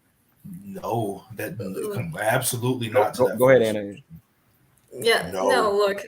The way I see it, first of all, I think the way that Rosa cut her promo and she said she had to go away was really weird. Like, she had to do it backstage in 47 seconds. 47 seconds. Right. Yeah, she didn't need like the whole 10-minute CM Punk thing. I know that, but at least like go to the ring. I think it was really, really weird, kind of disrespectful. I don't know. It was a weird situation, especially because Britt Baker got to cut a promo on the ring. So yeah, and she just totally destroyed her, like, verbally. Yes, so I don't know. It's definitely a messy situation, but I think that the match at All Out is gonna be better now. The Fatal 4-Way. I think it's gonna be a better match. Yeah. So at least with that. What are you gonna ask? I was gonna say, have you noticed, like, Kenny Omega, when he's around, he lays out the women's matches, right? And I don't know if you guys have noticed, when Kenny does that, he tends to do a lot of multi-woman matches. There was a Homecoming Dynamite in Daly's place in January of 2020, and it was a multi-woman match that was really good. There was one, I can't remember when, but he's really good at the multi-woman tags, multi-woman matches, and Sheeta's one of his people, clearly, and that's why he kind of fit her in the situation. And he loves having his people in there and laying out these matches where they can all kind of do their stuff, and it's like a really cohesive, well put together match. And I do think that, like you said, Anna, I do think that match is going to be really good. I remember when Ivy Lease used the Wattpad to write about her time in NXT, thinking no one would find out it's her. A man of culture, thank you for the donation. Could finish your point, Anna? Yeah, I was gonna say that it's gonna be a better match because you have three great wrestlers, and Yeah. so she'll be carried to her first great pay-per-view match. Yeah. And as long as she doesn't win, I think I'm good with that. Mhm. So Tony, he has like 75% chance of making it a good decision. So if he goes for the 25% chance and give it to Brie Baker, I don't know if I'll ever be able to defend a man like ever again. You have three great options. Sheeta again is a great option. She never got to have her reign with public. Yeah. Tony, for me, is personally who I'm rooting for because the news are that Tony was already going to win it. So, and I think she Yeah. deserves this. She's a great bridge with the Stardom talent that are starting to Yeah. come into the United States because she wrestled there for a while. And Jamie, she's also been in Stardom, but I don't know if she's ready to be champion yet. I think she needs to have her little story bridge before that. Yeah. But it would also be cool to see her as a champion. But personally, going with Britt Baker, I think is the stupidest thing they could possibly do right now. The Rob- division is past that. Whatever. Brett was banging on the stall with the cavity, Joe. That's crazy. For the interest of not being redundant, I'll move on then and segue. Anna, you said it perfectly with Tony Storm being a Stardom bridge, and I think the prospect of I just think Kenny Omega being around makes me more optimistic for the women's division because when he's around, their matches, if nothing else, the matches are better. You can say what you want about maybe the builds to these things or whatever, but like he was traveling a few months ago for like 2 weeks prematurely. And when he was on the road, we had these two really good matches on Rampage. We had Yuka Sakazaki versus Riho and Riho versus Ruby Soho. Neither match was particularly long, but both of them were very entertaining. And I thought that was just a glimpse in a window. And so the prospect of Tony Storm holding the belt, working with Stardom talent and other talents that are more, I guess, work rate oriented with Kenny Omega putting those matches together, to me, if nothing else, means that you're going to get better women's wrestling on the show. So that's exciting. Yes. And with the Stardom mention, Anna, I'm going to just go right to you. 5-star Grand Prix is still going on. I actually watched a lot of the Corrigan Hall show that you recommended last week. I thought it was sensational. And I appreciate you recommending it to me because my antennas are up, my eyes are open. There are so many talented women on this brand, and I enjoyed what I watched. Since then, Anna, what's happened with Stardom? What's going on with the 5-star GP? What's happening? What's the update on Kyrie? What do we need to look out for? So there was a Stardom pay-per-view this weekend, Stardom X Stardom. I talked about it a little bit last week because there was going to be the Kyrie versus Akamitani match, which is probably the biggest money match Stardom has right now. I think it's one of the biggest women's matches in the world right now, like, if I'm being honest, because Saya is the wrestler of the year and Kyrie, she's Kyrie. I mean, she's phenomenal. Yeah. But Kyrie, she got COVID, so the match was canceled, and that broke my heart. Like, you were coping on the timeline. Even I was kind of like, damn, bummed out, right? I'm as casual as it gets when it comes to this. It felt like a big match, like beyond like just people who watch Stardom. It felt like even if you're not a regular Stardom watch, like that's one to keep an eye out for. Corey hasn't had like a huge singles match yet, has she? She had one versus Starlight Kid when she came back. Yeah, but like it's a title match against Saya, so it's a little bit a big more deal. important. Yeah, it's a big deal. And there's the whole thing, like we haven't seen Saya face such a threat as Kyrie before, so Jordan. So it was really heartbreaking. We don't know when they will schedule the match too, so it's kind of a sad situation. But still, the show was really good. Like I said, Sayasha's wrestler of the year, so she pulled an amazing match in the last second. It was phenomenal. The 5-star Grand Prix is still happening. They will have another Karaoke House show this weekend, so there's something to look out for. And in this Karaoke House show, they said they will announce a big international name that will take part in the tournament to decide who will be in the finals for the first IWGP Women's Champion. And they said that it's a super famous international name, so everybody's like kind of wondering who it is. Crazy. Who do you think, Anna? Because to me, this is crazy, right? I saw that and my heart jumped because I'm like, that sounds like Sasha Banks, but like Sasha Banks is going back to WWE. Who is this person? It'll be Tony. Yeah. I would love if it would be Tony, because Hashiyogawa, the owner of Stardom, he absolutely loves Tony Storm. She's the only woman there to win a Cinderella tournament and a 5-star Grand Prix in the same year. There's like winning the New Japan Cup and the G1 in the same year. Like no one ever did it. So he absolutely loves her. I definitely see it going this way, and I hope it's her, because if it is Britt Baker, and there's a high chance of being Britt Baker, like we won't have another Stardom hour next week because then I will be anti-Stardom. I'll never talk about the company again. You're gonna protest, right? It's so yes. And if it happens, you're gonna go back on your own morals and just make it a TJPW hour, I guess. Yes, absolutely. But the thing is, yes, and they'll decide the champion in the Stardom New Japan show, which is gonna be great. But if it is Britt Baker, I don't know if I can do this anymore. But still, Stardom without like everything before they announce whatever it is, still having great matches. Nathan DePaul, $2. It's Britt Baker. LMAO. You can take your $2. I don't want to see I don't want your money. You know what? I'm curious, and I didn't get to ask you about this Choco Pro Hour. Choco Pro Hour. Fuck it. My friend who mentioned you earlier, Anna, he's a big Choco Pro watcher. Actually, he knows the Choco Pro lore. He tells me about it, and it seems insane. It's really fun. Yeah. And also, tomorrow. Sorry. Tomorrow there's a Stardom show that's called New Blood. That's a show that they do for rookies and younger talents. They actually get a lot of talents of other Joshi companies to go and do matches there, and it's live on YouTube for free, so you guys can watch it. They need to pay you, Anna. Honestly, I also is that so. Choco Pro stand is that the May merchant? Yes. Yeah. Get them in the fucking chat, bro. Get them to start tweeting these links out too. Honestly, yeah, we should. Anna, your analysis has been awesome. One of the things I wanted to ask you about, because I didn't get to talk about this with you. What do you make of this whole New Japan Stardom thing and the IWGP Women's Championship that they're doing and that pairing? What are your feelings on that and the upcoming joint show with like all the mixed tag matches?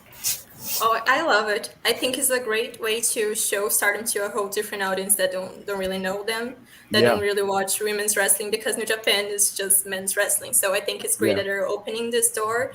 And the IWGP women's title is actually pretty cool because they have a similar title on Stardom that's called the SWA title, which is they can only be defended against people of different nationalities other than yours. So it's kind of the traveling title, something they did, but because of the pandemic, it sort of fell flat, and now it hasn't been defended in such a long time. Mayu is the current champion, so I think she's gonna get the WGP women's title. There's no one better to be the first champion for that. And I think that title is a great opportunity because they talk a lot about how the title will be defended in big New Japan shows, big Stardom shows, and all around the world. So that people should definitely know more Stardom, and I think that's a great way to do it. So I do understand there's some people that didn't like it at first and they're sort of against it. But I don't know why, because it's only going to bring great things to Stardom, and that's all we're actually rooting for. Monty, I don't know if you saw the card. To me, it's so fascinating because it's like Siri and Filthy Tom versus Julia and Zach is incredible matchmaking. I saw that. I was on the floor with this tag team. I had no idea. I didn't even think that Julia and Zack Sabre Jr. was a possibility. And I thought it was just phenomenal. This match I did not see coming at all, and it's going to be incredible. But I really do think that they should let Shuri kick Zack Sabre Jr. They should let me tell you. Interactions. Yeah. Go ahead, Monty. Talk to me. Julia and Zack Sabre Jr. might be the greatest mixed tag team of all time. Yes. I think, see that, bro. I think this concept is a cool idea, man. To me, and obviously I say this all the time when I talk about New Japan Pro Wrestling, but until they get a proper injection of new blood that have some star power, there's just a lot of redundancy in their cards and the talent that they feature.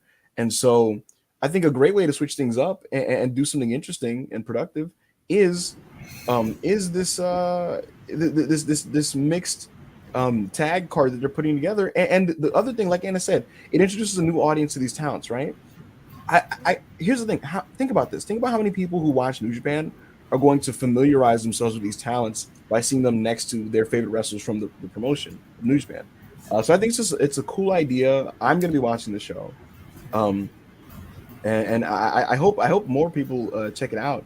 I think Anna, you've done a great job just shining a light on this side of professional wrestling. Your insight is tremendous.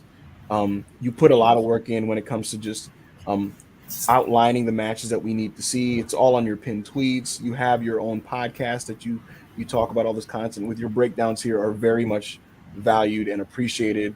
And it just on a personal level, it's not open my eyes would suggest that I didn't know this, but I was aware of the Stardom product and the quality and the talent. I've seen some stuff, but what you did do is you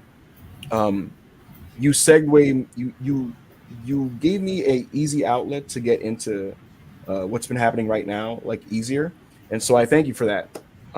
So everybody, round of applause in the chats, in the video. I just want to do like a little plug because I'm on the new 5-Star Joshi podcast episode. So if you guys want to hear a little bit more about Stardom X Stardom and the 5-Star Grand Prix and our thoughts about the WGP Women's Title, you can just go listen to that. There you go. She's gonna get on to that, guys. Round of applause for Anna for the breakdown. I'd like to see some in the chat as well. I thought she did awesome there. The last major topic before we get into the there you go, flowers. Love you. Sean Robert claps. Little Smoke claps. Charlie, my love. Big Hero Chris acknowledged Anna. She's acknowledged. Claps. Yeah, man, she deserves it, man. She's so it's always great when we talk to her. I agree. I learned so much. She's so insightful. It's great stuff. Monty, the last major topic before we get into Dynamite. It has to be talked about, whether people want to hear it or not, whether people like AO are comfortable hearing it. We'll do it after. You sure? You sure? Yeah. We'll do the Dynamite. Okay. Okay, sure. Yeah. Wait. Hold on. The quarter hours just dropped, by the way. Of Dynamite. Yes, they just dropped. Oh boy! Wait! Send it to me. Oh yeah, I got you, bro. It's gonna be a little blurry because I don't have the thing. Oh my god! I'm shaking. Send it to me, Rob. Hurry up! You're taking too long. Okay, here we go. All right, ladies and gentlemen, I'm gonna read it out to you. Okay? Holy shit! Yo, Rob, this thing doesn't even have the number because you cropped it too low. No, I had to screenshot it because I don't have the thing. Yeah, but you cropped it too low, so I'm missing the number for one of the segments. I'm gonna try to get the number. Yo, I'm shaking. All right, so guys, so no, y'all are gonna hear this because this is so. Hey, you good? Giggling over ratings. That's insane. Hangman, the number for the Punk. Wait, no, just okay. I got it. I'll read that one, right? Okay, everybody. The opening segment, live promo with Chris Jericho, Daniel Garcia, Bryan Danielson, 1.09 million viewers. Yes. Jay Lethal versus Dax Harwood, it fell down to 1.04 million viewers. And then the Motor City Machine Guns announcement, ad break, Thunder Rosa promo, and then the gun fight, the match between the Gun family, it fell down to 1.0 million. There was a small rise for Kylan King and Britt Baker to 1.03. CM Punk versus John Moxley, we rose to 1.19, basically 1.2 million viewers for this title match. We fell back down to 1.03 million for Ricky Starks' promo and the entrance of the United Empire. So once the Punk match was over, the title match, we lost about 200,000. Don't do that. About 200,000 viewers. Bro, honestly though, Robbie, he's worth. There is something to be said for it because when I was tweeting like the video of like Punk celebrating with the title beating Punk, Moxley beating Punk, there was literally people in my mentions like, "I've just turned the TV off. This is bullshit." Like people love Punk, bro. Like. Oh no! I mean, people did not fuck with that at all, man. Listen, we'll get into it. You could say it's because people were mad. Some people maybe. No, but there has to be someone. What was the main event? Yes. People that were crying on the timeline wanted Mox to win, right? Oh God! They just wanted. Actual match. We will get into it because to me, I think it's more a case of just people saw the main thing that they tuned into the show for, and they didn't really. It was literally less than 3 minutes. So listen, the beginning of the main event, Chicago feel that fucking fraud. He has a very big fan base, and a lot of people tuned in to watch him win. But a lot of people tuned in to watch Chicago fraud lose too, bro. But they was mad that it didn't go 15, 20, 25, 30 minutes. So, let's The main event fell to 987,000 viewers for the Death Triangle versus Ospreay and the United Empire. That's nasty. A bit. We gained a little bit going into the last minutes of the match, and we closed out with 993,000. Yeah. Excuse me. And so Dynamite overall did what was it? 1.05, I think, million. So those are the quarter hours for what was, I think we'd all agree. I mean, maybe we won't. Let me say this now because I don't give a fuck about this quarter hour shit. There's still a lot of people in here. Everybody liked the video. Like the video. I want to say y'all niggas Right now. Yeah, like, subscribe, all that good stuff. Super Absolutely. chats. I think you can send super stickers, whatever the fuck they are. The more you like, the more it gets recommended on niggas shit. So yes. The likes are very important. So please do that. But yeah, so those are the quarter hours for what I thought personally was a very interesting Dynamite show, a very good one that had a moment that was just so stunning and so shocking and so visceral that on a personal level I couldn't focus on the rest of the show, and it really hit me when I watched Punk and Moxley that like and this is not to take a shot at the rest of the stuff because I thought objectively this was a very good show, but it made me feel like that's what really matters and nothing else matters to that degree. And it hit me because as I was just physically stunned by the result of the title match, the following stuff that was on the screen, I was like dizzy. Like I couldn't focus on anything. The Christian's talking to me and I'm like, I'm in another planet, bro. Like I'm like, bro, I'm not hearing you right now. Dog, I'm telling y'all. Go ahead, Rob. Dog, I'm telling y'all, we watched it together last night on Discord. As soon as the match ended, you didn't hear this nigga talk for about 15 minutes. Like it was insane. Piecing it together. Like. Whole time he's tweeting. The whole time he's tweeting shit, he's just not saying anything. He's just silent. Yeah, no. Oh my god. Yeah, no. Anna, he's not joking. They were on Discord. They were on Discord. I saw the tweets. Yeah. No. Yeah. But you had to hear it because like I literally went. So and when he hit the second paradigm shift, I was like, whoa, wait. He was like, whoa. And then everybody's going crazy. And then I just don't talk for 40 minutes. Like on Discord, I'm just dead silent. He didn't talk. He didn't talk till like the beginning of the main. Yeah. And the only reason reason I was so fucking confused.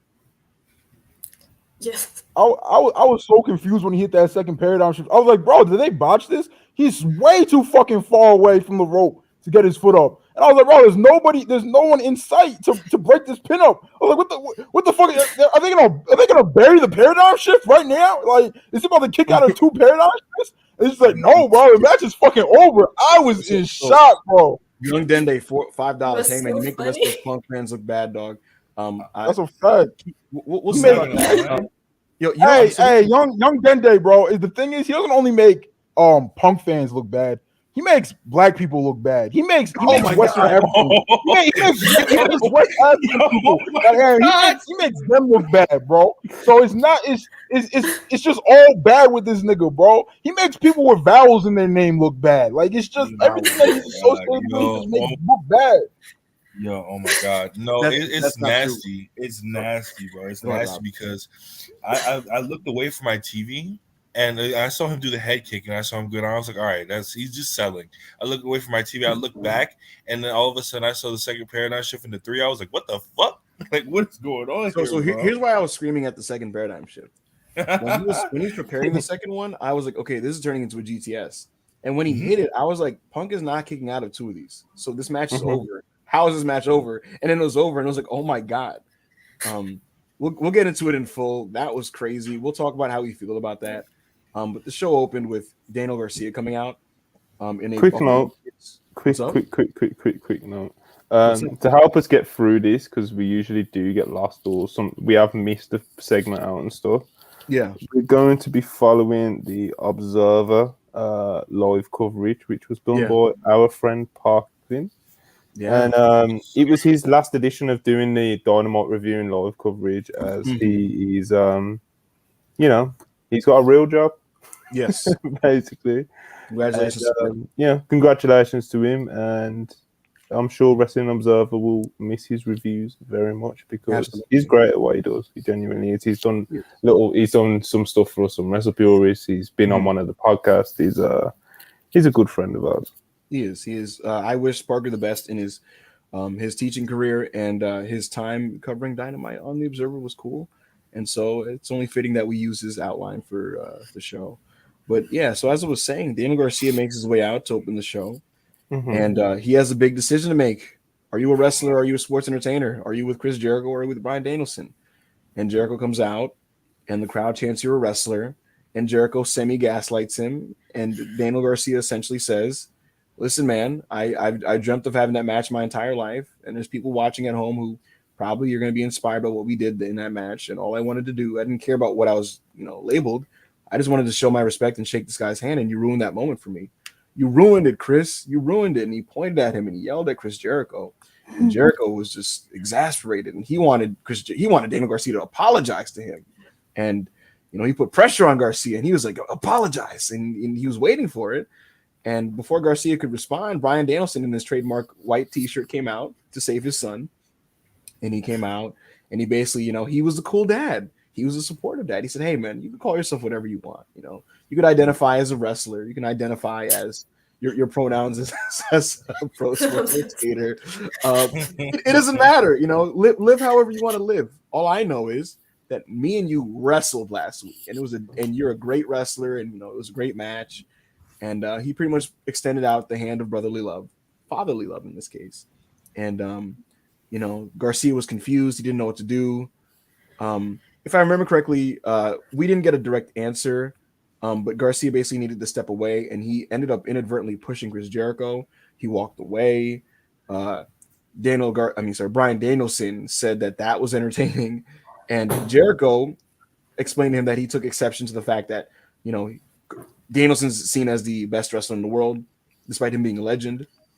He reminded Bryan Danielson that I am the last survivor of Stu Hart's dungeon, which is true depending on how you look at it. And he challenged him to a wrestling match at All Out.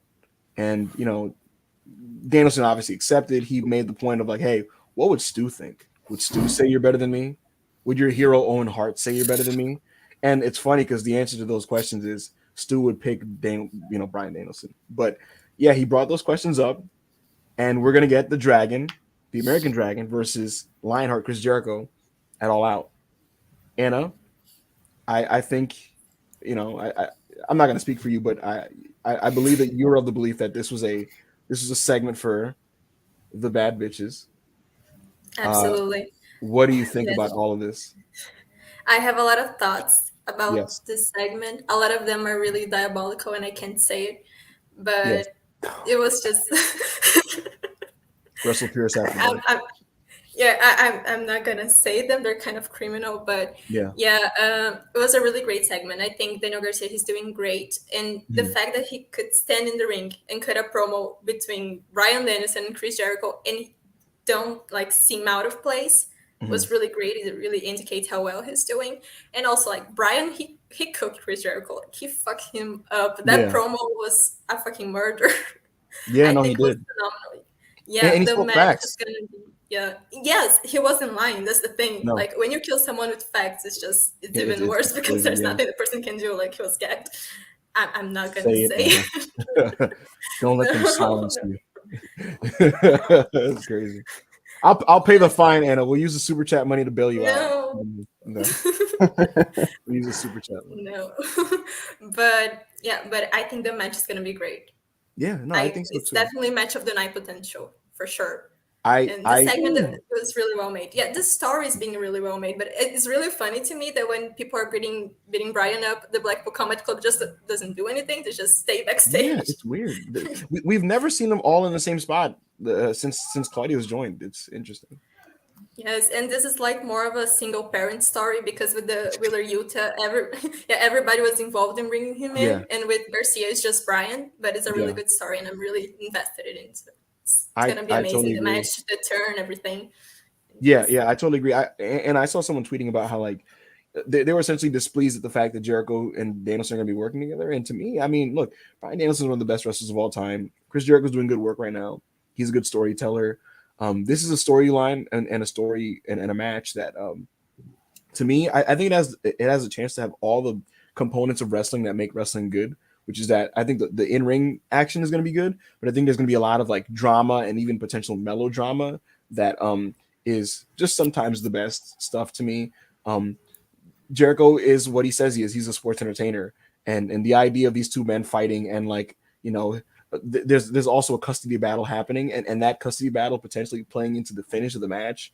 I think it's just gonna be it could be potentially cinema. Like just imagine, um, you know, Garcia is ringside. He runs out ringside, and it's like whose side is he on? Who's he cheering for? And Danielson is in the Lion Tamer, right? And Garcia's a kind of he's basically rooting for Danielson to break it and whatever. Like there's so much drama to be had. I think it's gonna be great. I agree with you. Actually, I think this could be the match of the night. And like just visualize Bryan Danielson beating Chris Jericho and embracing with Garcia. Like that's beautiful. So It's cinema for real. exactly. So I'm looking forward to it. Ao, what did you think of the segment? We lost him. Oh, my fault, you long-winded ass nigga. You put me the fuck to sleep. Nigga, don't shut the fuck up, bro. God He damn. loads, bro. Anyway. That's why niggas be asking me something. Long-winded ass bitch. Anyway, bro. Now you've said it out there. Literally, I DM'd him like 30 seconds ago. Bro, nigga, you gotta shut up, bro.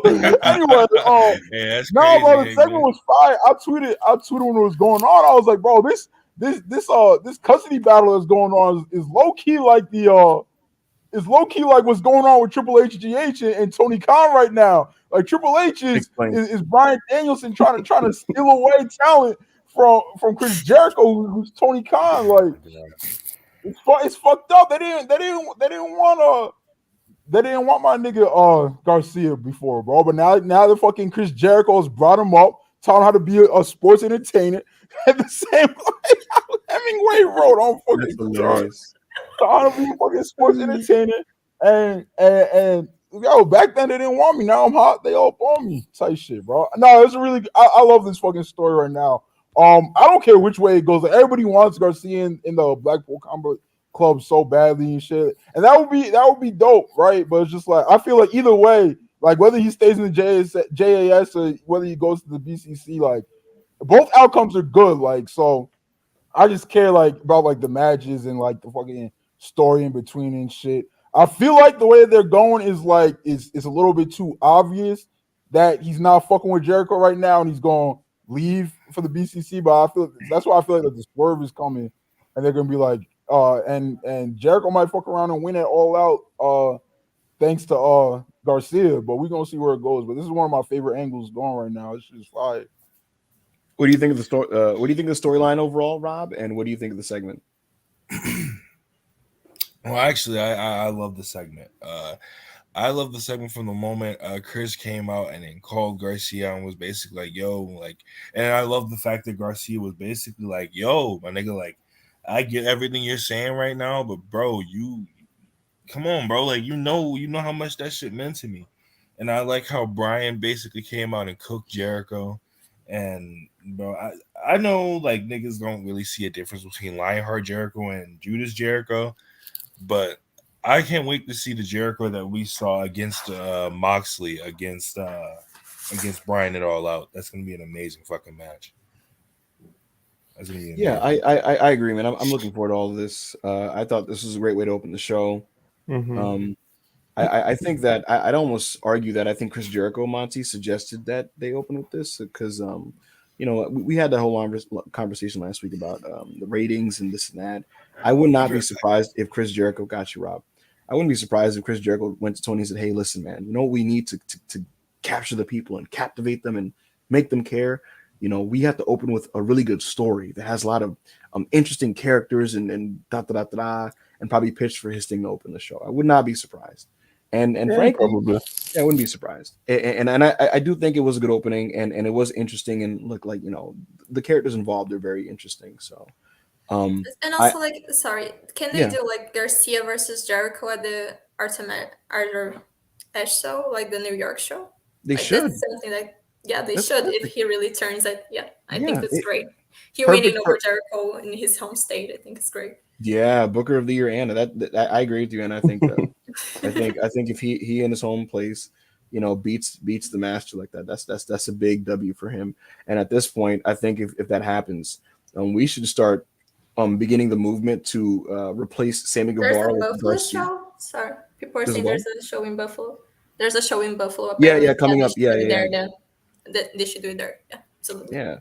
I think if and when that happens, it might be time to start the conversation and the dialogue about replacing Sammy Guevara and the Pillars with Daniel Garcia. Oh, bro, come on! That fucking how is that even? Bro, that's fucking childish. How is that even question?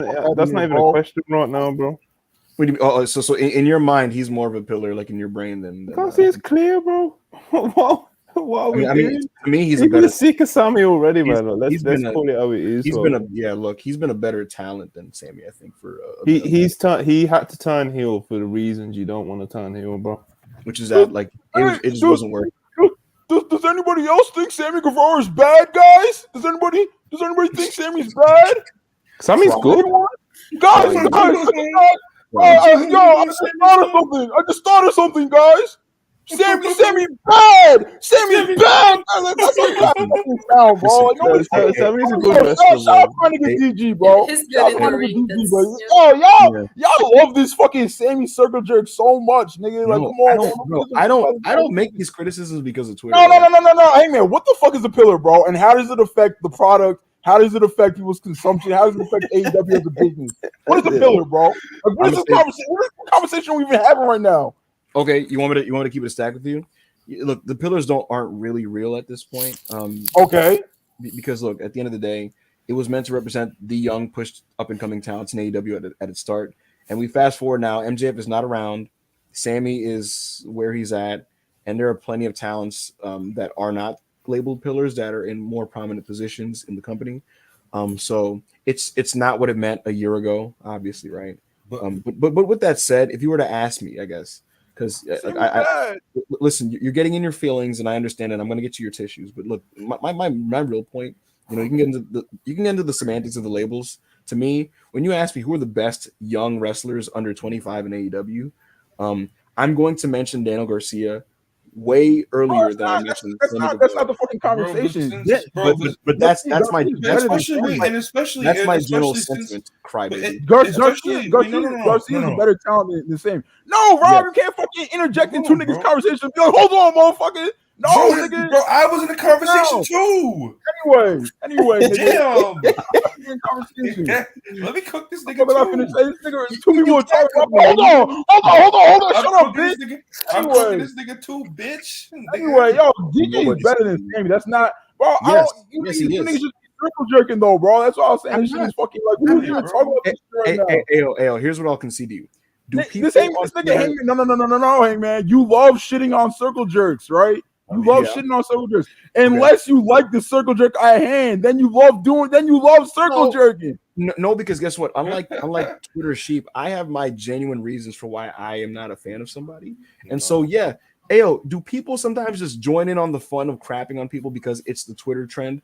Absolutely. Your sheep love to shit on Jonathan Gresham because you made it funny to do so, right? But without even Jonathan Gresham made it fun to shit on Jonathan Gresham. But the point I'm making is, a lot of times we bury people because it's just the Twitter trend, right? That's not why I bury Sammy Guevara. I have made my stance on him and his work and what he does. Nobody buried him. Yeah. Honestly, I can't cap, bro. I don't care about this conversation no more. What's next on Dynamite? All right, fuck you. So anyway, the next thing was what was the next thing on Dynamite, Monty? I don't even remember.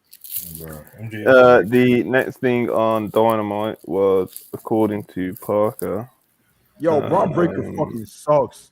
Anyway, what's he fucking died. Like falling in a ditch. Listen, hold on. That's the next agenda. Yo, if you rock big ads on these videos now, you're trying to cancel our monetization. Let's not mess them back. Yo, okay, so next on the show is Jay Lethal. If you rock with Big AO, you don't rock with Braun Breaker. That's all I'm saying. You see this guy? He was complaining about the circle jerk. He was just crying and having a tantrum and wiping his eyes about circle jerking, and then he follows it up with a PSA to say, if you like AO, then you need to feel this way about Braun Breaker. What a fucking hypocrite, bro! Because you trying to. Never mind. Rob, Yeah, Rob, you're not allowed to and you know the thing about my hypocrisy, nobody gonna check me either. Nigga, it's big AO. What you talking about? Braun Breaker. He just did. Brock Anderson, greater than sign. Braun Breaker. Yes, nigga. Yes. No. This is Yeah. I have more hair follicles than Brock Anderson, and I'm notably older than him. Continue, Monty. Wait. What does that mean? Monty, what happened next on Dynamite? So next up on the show was Jay Lethal versus Dax Harwood. These had a nice classic wrestling match. Chopped the shit out of each other. Jay Lethal cheated to win, and man, it was a nice piece of business. Especially a good way of getting Lethal a good heel win. Go ahead, AO. Jay Lethal definitely carried. What's his dude's name?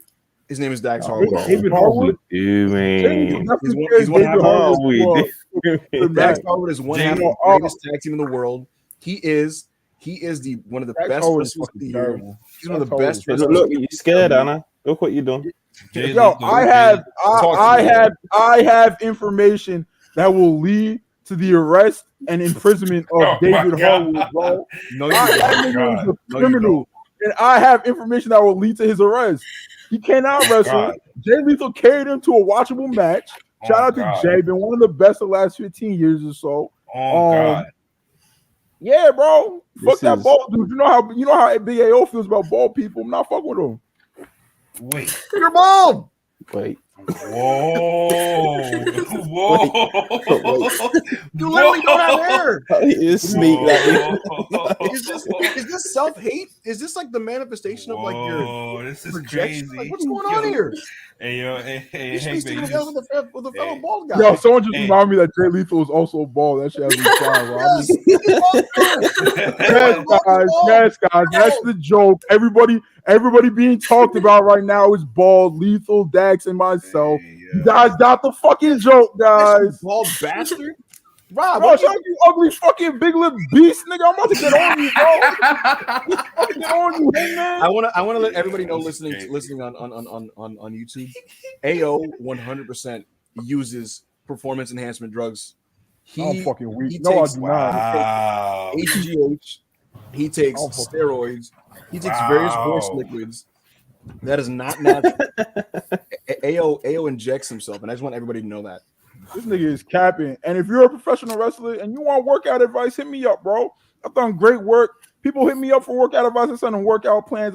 Shout out to my actually, I'm not gonna put no names out there, but if you've seen a transformation person on the Indies AEW recently, they probably hit a Big AO. No pills necessary, no injections necessary. It's just fucking workout plan, meal plan, all that shit. Fuck Hangman. Hangman's never touched a weight before in his life. That frail little boy. That's why he's jealous of me. Type shit. Right now. Hangman's bitches be in my DMs asking for selfies. It's nasty, That's bro. crazy. It's nasty. That's crazy. That's crazy. That's I'm gonna have to Eddie Kingston you off the air. Weird. Rob, what did you think of the Dax Harwood Jay Lethal segment? I mean, match. Oh, it's the greatest carry job of Jay Lethal's life. Oh, bro, what are we doing? It's so crazy. I'm saying something like Jay Lethal went out there. It's supposed to be a review, and we're doing timeline agendas. He had that 225-pound, 230-pound weight on his back, and he sat there. He deadlifted at that shit, nigga. He was struggling. That nigga was struggling, and Dax was slow. Dax couldn't keep up. That nigga Jay Lethal made sure that nigga kept Dax Harwood is a war criminal. Match. On God, that nigga's a war criminal. That nigga locked up for life. We did not here at WrestlePurists. We do not. These are the opinions of Big AO and Rob.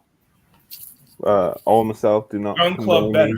WrestlePurists is a brand. Do not support these wild ass claims. We absolutely do not. Bear Country better. Dax Harwood is a tremendous wrestler. He had a tremendous match with Jay Lethal. Like I said, they chopped shit out of each other. Is he better than Bear Bronson? Anna, what do you think of this match? Did you care? Anna, a level-headed person. What did you think of Jay Lethal versus Dax Harwood? Versus No, Dax Harwood. I bet it was a good match, but I couldn't care for the life of me. Yeah. I just is that the Young Bucks team song? Yeah, who's playing that? Kill I yourself. don't actually know who's playing it because it's not coming up with the so is it Yeah. Anna, what do you what do you think? I'm putting his voice. Anna, what do you think was the main reason why you couldn't get into it? I just don't really care about this feud. I don't think it's like I'm hearing an echo. Sorry. Okay. Can I? Okay, no, it's okay. Yeah. Like I was saying, like I don't really care about this feud. I think it's being like a weirdly constructed feud, and also I'm not a huge fan of any of them. And I don't know. I just couldn't really care. Ada, do you think you don't care about this feud because Dax can't wrestle? No, it's not really I think he's good at what he does, but it's not particularly something I like to watch. That makes sense. So would you say Dax Harwood scares you away? Is what you're saying? Yeah, I think I tweeted when this match was going on, like, can you go back to whole friendly content? So I think that says it all. And then they had the Motor City Machine Guns announcement, and that was definitely whole friendly. So, but the match in itself. Anna, did Alexia tell you what happened when she was watching this on Discord with me? No. She fell asleep. I understand. It was one. It was for the old fox, you know.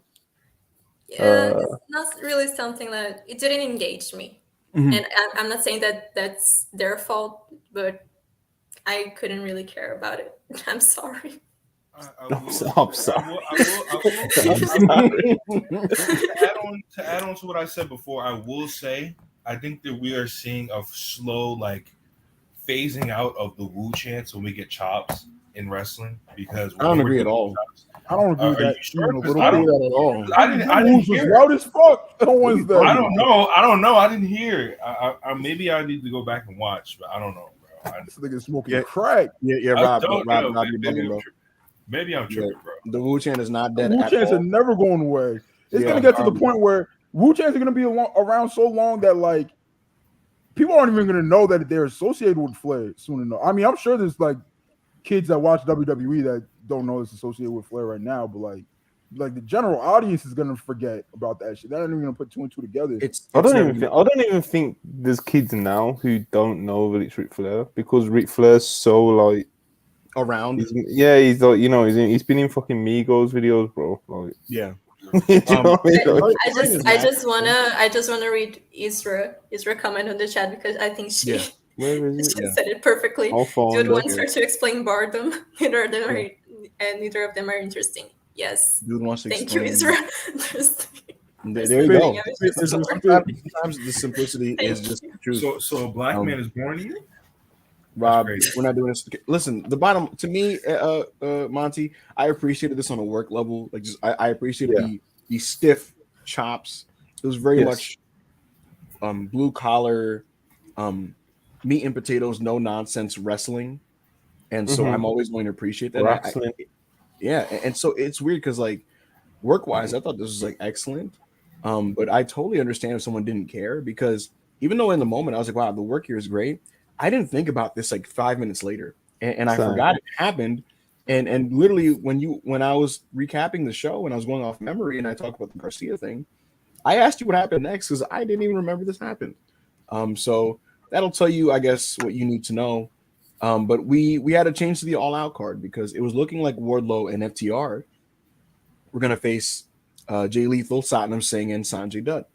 But thank fucking God, bro, that shit was not an AEW pay-per-view match. And I like Satnam Singh a lot more than Hangman does. And Sanjay Dutt is someone I've liked since I was a little kid. But that's literally, that's like a fucking Rampage match, honestly. Right. But guess what? You and the AEW bootleg crew would have acted like it was fire. That's the thing. You say that now. You know, I know it's about some AEW fans. they admit certain things like are whack after they. Call me a bootleg. Yeah, bro. After No. after the fact. I said you and the bootleg crew. I didn't say you were part of the bootleg crew.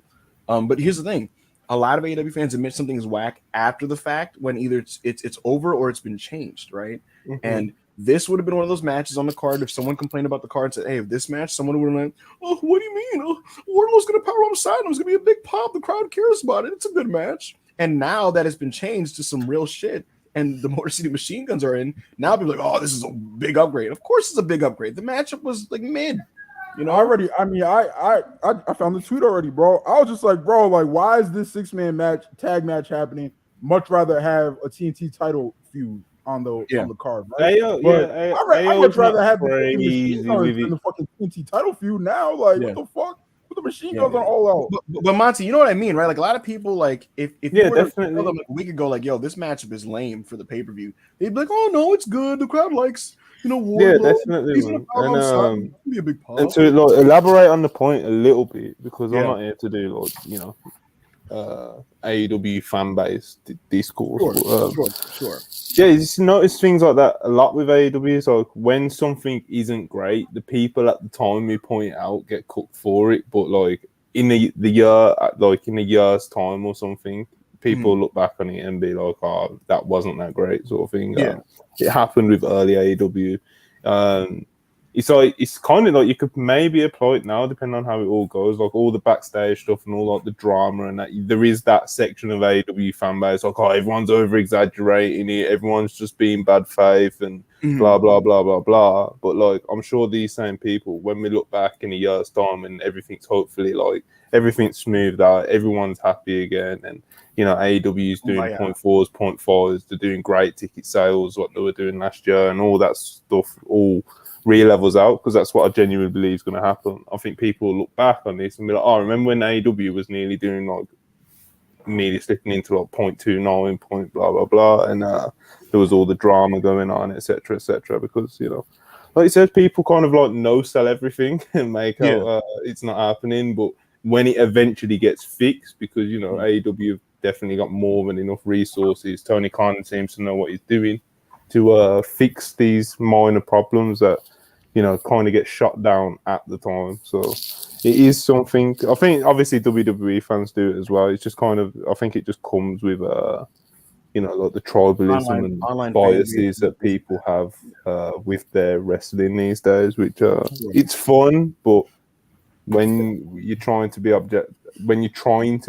little objective and have like a natural like discussion, it can be a bit annoying. You roll your eyes at it a little bit. Because, to add to you, look, a year from now, we're either going to be saying, "What the fuck was Tony thinking with the Trustbusters?" or people are going to be saying, "Hey, remember when people were dismissing the Trustbusters and not giving them a chance, and look at them now." It's going to be one or the other. It's not going to be something in between. Same with the Gun Club, really. Like I know they're over with the live audiences and stuff, but like, bro, they're probably going to get added to that tag title match. And it's the Gun Club over, or is just Chan Aswood's over? That's a genuine question.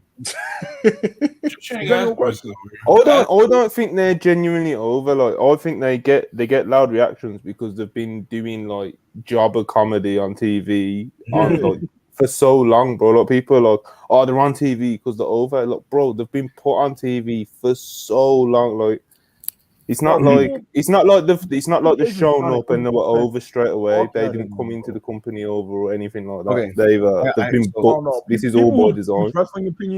People's wrestling opinions, I generally like respect and agree with the most part. Some of them like the Gun Club a lot. Obviously not Hangman. I don't respect his opinions at all. Like That's some people crazy. like the Gun Club a lot. Like, oh, potential this, potential that. I don't see it, bro. Shout out to Austin, shout out to Colton, bro. They seem like good dudes and shit. But I don't know. Austin's pretty good, to be honest. I think Austin has charisma. I don't really see it. The Acclaimed was really good though. With the Acclaimed though, but now they're not with the Acclaimed anymore. I don't know. So speaking of which, after this whole stuff with Dax, we got the Thunder Rosa announcement, and we talked about that. And following that, we had Colton Gunn versus Billy Gunn, and I don't think anyone has much to say about the actual match.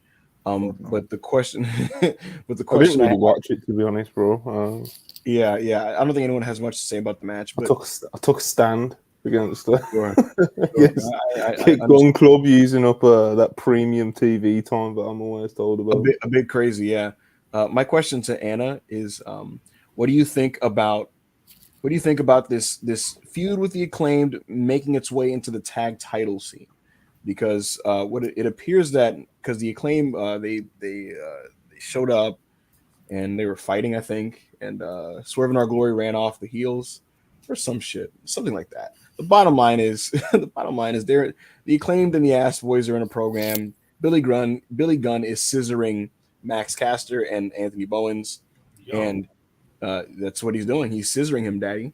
And so they are, that's the tag match for All Out at the moment. It's the Acclaimed versus Swerve and Our Glory. And there's a decent chance that the Ass Boys can get added to that, which is like pretty crazy. What do you think about this feud being inserted into the tag title scene? What do you think about that? So I think that the times besides when the Young Bucks or maybe even FTR were the tag champs, I feel that every single tag feud was actually the tag of two other teams that were inserted into the tag team title picture. Yes. I think the entire reign of Luchasaurus and Jungle Boy was just like that. 3 ways. And now they're kind of doing it again with Swerve and Our Glory. And I think the tag champions just deserve better. They deserve to have a feud on their own. They sort of had that with Private Party and everything, but I think they deserve to have a big pay-per-view, a feud that it's not just two other teams that were already feuding, just being thrown into the title picture because they need a title match. So I feel like that's a common theme in AEW for a while now. Like I said, besides Omega and Hangman, Young Bucks and FTR, I feel like that's how the tag team champions have been treated. So it's definitely been the story this year. Yeah. Yes, this year for sure. So I don't really know if I'm into it. I don't know if it's gonna be like this huge great match. Even more if the Gun Club's put into it. I'm not saying they're bad, but like think about the other matches we've seen this year. And the standard matches. And the level, Yeah, so I don't know if it's gonna be really high level, but maybe it can be fun if they make it work. Because the only explanation they gave was sort of Swerve and Our Glory talking to the Acclaim and saying like, "Oh, you're in the ranks. We respect you, and we want to give you this opportunity." So I don't know how much of a story that is, and that's something that kind of annoys me in the tag titles booking, because I feel like it just happened a lot of times by now. So. But I don't know. I really like Swerve and Our Glory, so I just think they deserve They're a great team. Better. But I'm happy to see them as champions. And at least in this match, we know for sure they were retained. So 100%, without a doubt, Yeah, I'm good with that. So Monty looks dejected at just the prospect. Hey, man. No, people are being weird, and there was a couple weird comments. I saw that. Just don't be disgusting towards me, please. That's the only thing I ask. Please, we have our nice friend Anna on the podcast. Whether it's Anna, Isra, Jay Show, any of our women's division, please don't be girls with women. Just y'all trying to scare the women off. We're gonna have to make fucking Hangman turn on his camera. We're only gonna have like three viewers of podcast episodes. It's gonna be all bad.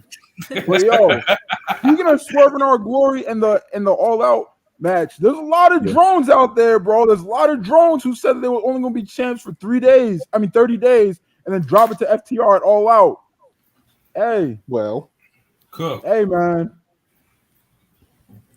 There is this is kind of like a big pitch thing, so we don't really need. We'll probably save it for another time to do, like, I guess, a longer conversation about it. But the balance between heels and faces in AEW at the moment, a lot of it, I guess, is to do with some of the injuries that they've got. It's really like unbalanced at the moment, because the Gun Club are like they're like. What do you say, like their number 2 heel tag team or something? Like the Bucks are faces now. Bucks are faces now. Well. FDR faces now. Swerve and Our Glory are faces. Hobbs and Starks aren't together anymore. Death Triangle, they're pretty much faces. Then you've got, obviously Lucha Bros, which is obviously Death Triangle, and you've got House of Black that are heels. So, a lot of faces, and it's the same with the singles roster as well. Not too many heels. The CM Punk heel turn will obviously beef it up a little bit. MJF coming back will help as well, but at the moment, it is kind of like a weird balance at the moment. Joe, obviously our friend Joe from the Late Night Green channel, he was doing a podcast earlier on in the week, I believe it was, and we was kind of having a bit of fun with his live chat and just saying they were trying to do like the depth charts, like who are the top heels and who are the top faces in each division, and there is like a serious like misbalance, and like I said, it is probably to do with some of the injuries, but they could do with a few heel turns, to be honest, in every division, pretty much. But like I said, the Gun Club being number 2 heel tag team, which is roughly about where I think it's fair to say there are at the moment, is nuts when you're considering the amount of quality in that division. So, and I'll toss it to Rob. I have this theory that Tony creates more belts so that he can have an outlet to do different types of things on his shows. And I think that now that the Trios belt is primed and ready to look like the work rate tag belt on AEW programming, I think in his mind, it's like, okay, I can be a little more sports entertainment with the tag titles. I think we're already kind of seeing that the TNT Championship has now switched directions now that Wardlow has it, and it's not the Workhorse Championship. And I it really does look like in his mind, it's like, okay, I'm not starving the fans of a crazy high work rate tag match on the pay-per-view by doing this matchup, because the Trios final is going to be that type of match for the fans. I think that's his thinking. In regards to Swerve and Our Glory versus the Acclaimed, like Anna said, I don't think it's going to be this like the super high level, crazy, technical, awesome match. But to be fair to them and to be fair to the Ass Boys, their program is over. The fans react to what they're doing. They care, even if it is just the Ass Boys chant. They do care about what's happening between those two guys. And I do think the tag match is going to be very heated, and it should be fun in like a WWE Street Profits match, good kind of way. So that's kind of just what I have to say about that. What was the next part of the show, Monty? Was it the title match? I don't think. No, so we had a backstage thing with United Empire Death Triangle, and then that went into. Wait. Okay. There was because Hangman did say he was going to toss it to me, and this is the only thing I'll acknowledge about it. Yeah. I mean, it's pretty sure. I mean, the comments earlier this year were valid, but I'm pretty sure now that we can not really squash the whole representation and like that whole conversation. But unless the Gun Club does get added to this match, which I don't know if they are, if they aren't, like this is the first time 2 black tag teams are facing off on pay-per-view for the like 2-on-2, not 2-on-2-on-2. 2 black tag teams are facing off on a pay-per-view, and I just I think Chris acknowledged this last night in a tweet, so shout out to him. But that's fucking big for the company. Yeah, it's really cool. It's really cool. Really advancement. Absolutely. There's been a massive improvement in AEW when it comes to representation of black people, black talents. When you compare where they are now with the roster to AEW of 2 years ago, it's a massive difference, and there are many black talents. Massive difference. It really was genuinely like a pretty much an entirely white roster at the start of the show, with the exception of some Joshis. And there's a big difference now. There's a lot of Latinos on the show. There's a lot of black people. And generally, unless you're somebody who has some weird, company beef thing going, I think everybody can agree that that's a really good thing. And the thing is, it's not even like one of those things where they're being pushed for quota reasons. A lot of the black talent in prominent places are really, really talented. Keith Lee and Swerve. Motherfuckers wanted AJ Gray and fucking Pineapple Pete and fucking who else to be pushed? Like, just fucking, as Park would say, absolute fucking shitters, bro. Like, come on, nigga. Let's relax. Yeah, Like, yeah, and WWE right now, had a lot of these people under contract, and they're no longer under contract, so they're here now. yeah, Like, and people like Swerve and people like Keith Lee, like they're just straight up like really, really talented, high level wrestlers. And so it is cool that we now have that here with guys like that and other people on the roster. So good on you, Rob, for pointing that out, because it is something worth keeping in mind as a reminder of where we are in terms of that versus a year ago and 2 years ago. So with that said, what was the next thing, Monty? You said there was a backstage bit with the United Empire and that went into Britt Baker versus Colin King. Yeah. We talked about the promo and in terms of Britt kind of burying everybody in the 4-way. It was a short match. There wasn't really too much to say about it, to be honest. I think I'm just gonna make a quick point before you start going Hollywood. I think Britt Baker, for all the shit that especially this channel and Anna gives I think in like the past I think it's like the past 2 or 3 outings I've seen her in, she's been pretty fine. She hasn't offended me too much. No, bro, honestly, in kind of like the extended Britt Baker matches that go like 10 minutes plus, when she does her heat segments and she just locks on a chin lock for like fucking 2 minutes, and it's offensive, bro. There's no life to a heat, and I know it's supposed to be, deflating, but not. I have to say this about the what's it called? People being upset that Thunder Rosa didn't have the opportunity to give up the belt in like a live segment and stuff. It's like, all right, so let's say where is AEW gonna find 15 minutes for Thunder Rosa to do this in ring? Can I be bro? We had Billy Gunn versus fucking. Come on, bro. But listen, Monty, listen. I don't want to fucking watch Billy Gunn. No, listen. I don't want to watch Billy Gunn versus Colton or Austin, whoever the fuck was. I don't even remember which Gunn brother it was. But that match literally built towards the AEW World Tag Team Championship match. That was leading towards something in the pay-per-view. Britt Baker got a live promo. People, oh my god, Britt Baker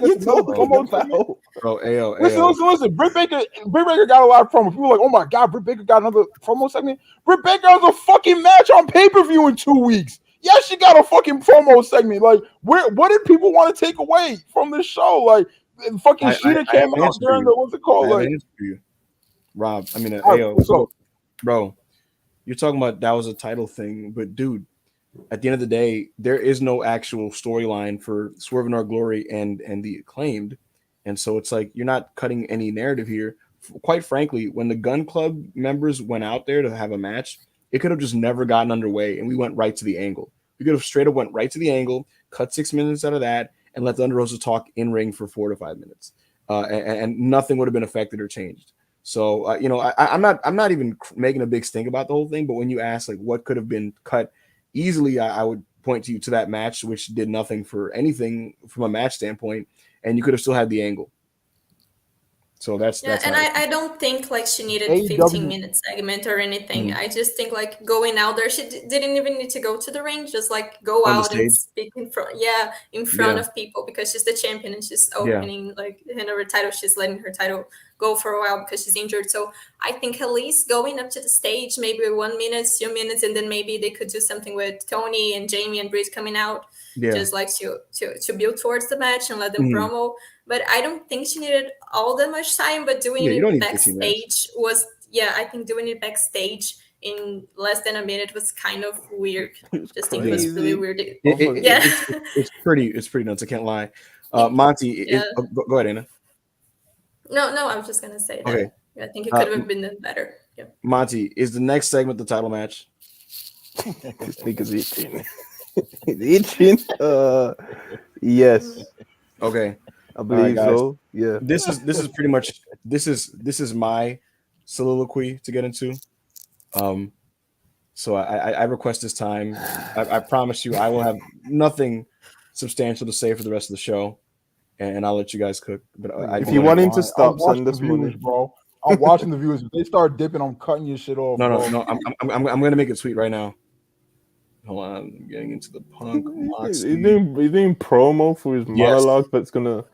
People are gonna throw tomatoes. No. I got Here's some things to say about. I got things to say about fucking what's it called? All right, guys. So look, I know. Listen, I know. LOL, Hangman, and Tomato. This is gonna be the one point in the podcast where I'm gonna be completely serious with my breakdown because I'm actually going to attempt to be completely serious here. Yeah, we owe him that. I'm gonna be completely seriously shitting on you in Chicago, Phil. That's fine. If you want to do all your gimmickry afterwards, it's not a gimmick. It's not a gimmick. It's not a gimmick. The point is, never has been. It's not a fucking gimmick. The point is, I haven't been able. Like I've indicated how I feel about it to a degree on Twitter, but I didn't fully put everything into words. Hangman, how long do you want? We're gonna time. I mean, it's not gonna. I don't. That's gonna put too much pressure on me. I'm just gonna try to get it out as quickly as possible. Here's the point. You got 3 minutes maximum. That's W.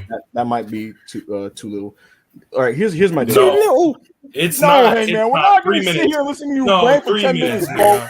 Start a solo podcast. I'm not about to sit here and listen to you rant about fucking. Call yourself. Listen. Call yourself. Bro. Call yourself Jamal and Rosie because you got 3 minutes, nigga. Get your 3 minutes out of the way. Jamal and Rosie. Nobody wants to hear that shit. Not a single person wants to hear that shit. Here's the deal, guys. Eric Bischoff, bitch, bro. 3 minutes. 3-minute warning, nigga. So here's the thing. Hey man, I got a comment on Twitter. Essay time. Fire emoji. Anyways, nobody cares. Go. So here's my deal, guys. Jon Moxley and his Wrestler of the Year candidacy to me didn't feel real. Everybody had this whole time been talking about Moxley's year and what he's been doing and how awesome it's been in his interim title reign. and for me, I was wondering on a weekly basis what it was that wasn't connecting with me because, frankly, I love Moxley. I think he's one of the best wrestlers in the world. He's one of my favorite wrestlers, and he has been having sensational wrestling matches with people. But for whatever reason, it wasn't hitting me the way it was everybody else. And I did some soul searching and some inward just attempts at discovery. And what I came away with is no answers until I watched this match yesterday, the title match. Jon Moxley's interim title reign didn't feel real. It felt like he was keeping a seat warm for CM Punk until CM Punk came back. It felt like emphasize that it felt like that to you. Let me nigga. Please. Let him talk. No, Rob. Calm the fuck down, bro. Please. Let me actually get this out. I'm like dead serious right now. It didn't feel real to me. It felt like filler. It felt like he was holding a seat for the real wrestling star. That's what it felt like. And that's unfair to him. Rob, fucking relax, please. Rob, you're giving him an excuse to just go longer and longer, bro. Just let that nigga talk. Please. It felt like he was holding a seat for a real wrestler, like a real superstar, right? And, you could argue that that's really unfair to him. And it objectively was. It felt like he was just putting in a lot of work that ultimately would not matter once CM Punk is back because he's going to just give Punk this championship and then we move on to something else. And you saw the clear hierarchy in that way, and it was almost like he was being used. And to a degree, not to the same extent because he did some awesome stuff, but it's almost like comparable to Kevin Owens, being awesome and then just handing his championship to Goldberg so Goldberg and Brock Lesnar could go draw money. And so I think subliminally, I couldn't get invested in what John was doing because to me, it was like, he's not really on CM Punk's level, and he's going to hand the championship to CM Punk. When Jon Moxley beat CM Punk as decisively and as emphatically as he did yesterday, it felt like finally, for the first time, he was legitimized. And I know that sounds crazy because he's done so much in AEW, but I think what happened yesterday was a message being sent. He felt real, and what he did felt real. And all the talk about Jon Moxley being a killer and a badass and a guy who makes people bleed and stuff, it was the first time I believed it because he did it to somebody who's supposed to be a superstar.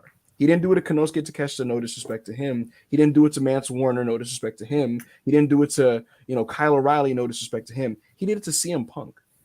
And so Punk walking out there, getting demolished in Cleveland, Ohio, and losing in 3 minutes to me was the official crowning that Jon Moxley is a fucking killer, and he's somebody who's legitimately unstoppable. I didn't believe that Jon Moxley was unstoppable, even though he's portrayed that way. I believed it when CM Punk lost to him. I think that it was very cathartic the way it was presented, because CM Punk did all the tough talk, and he was burying Moxley verbally, right, when they were speaking. I made my point clear about the promo. I thought he destroyed John, right? But John, to his credit in the promo, said, hey, you do all that talking, but like when we wrestle, bro, this is going to go completely different. And that just felt like words in a promo.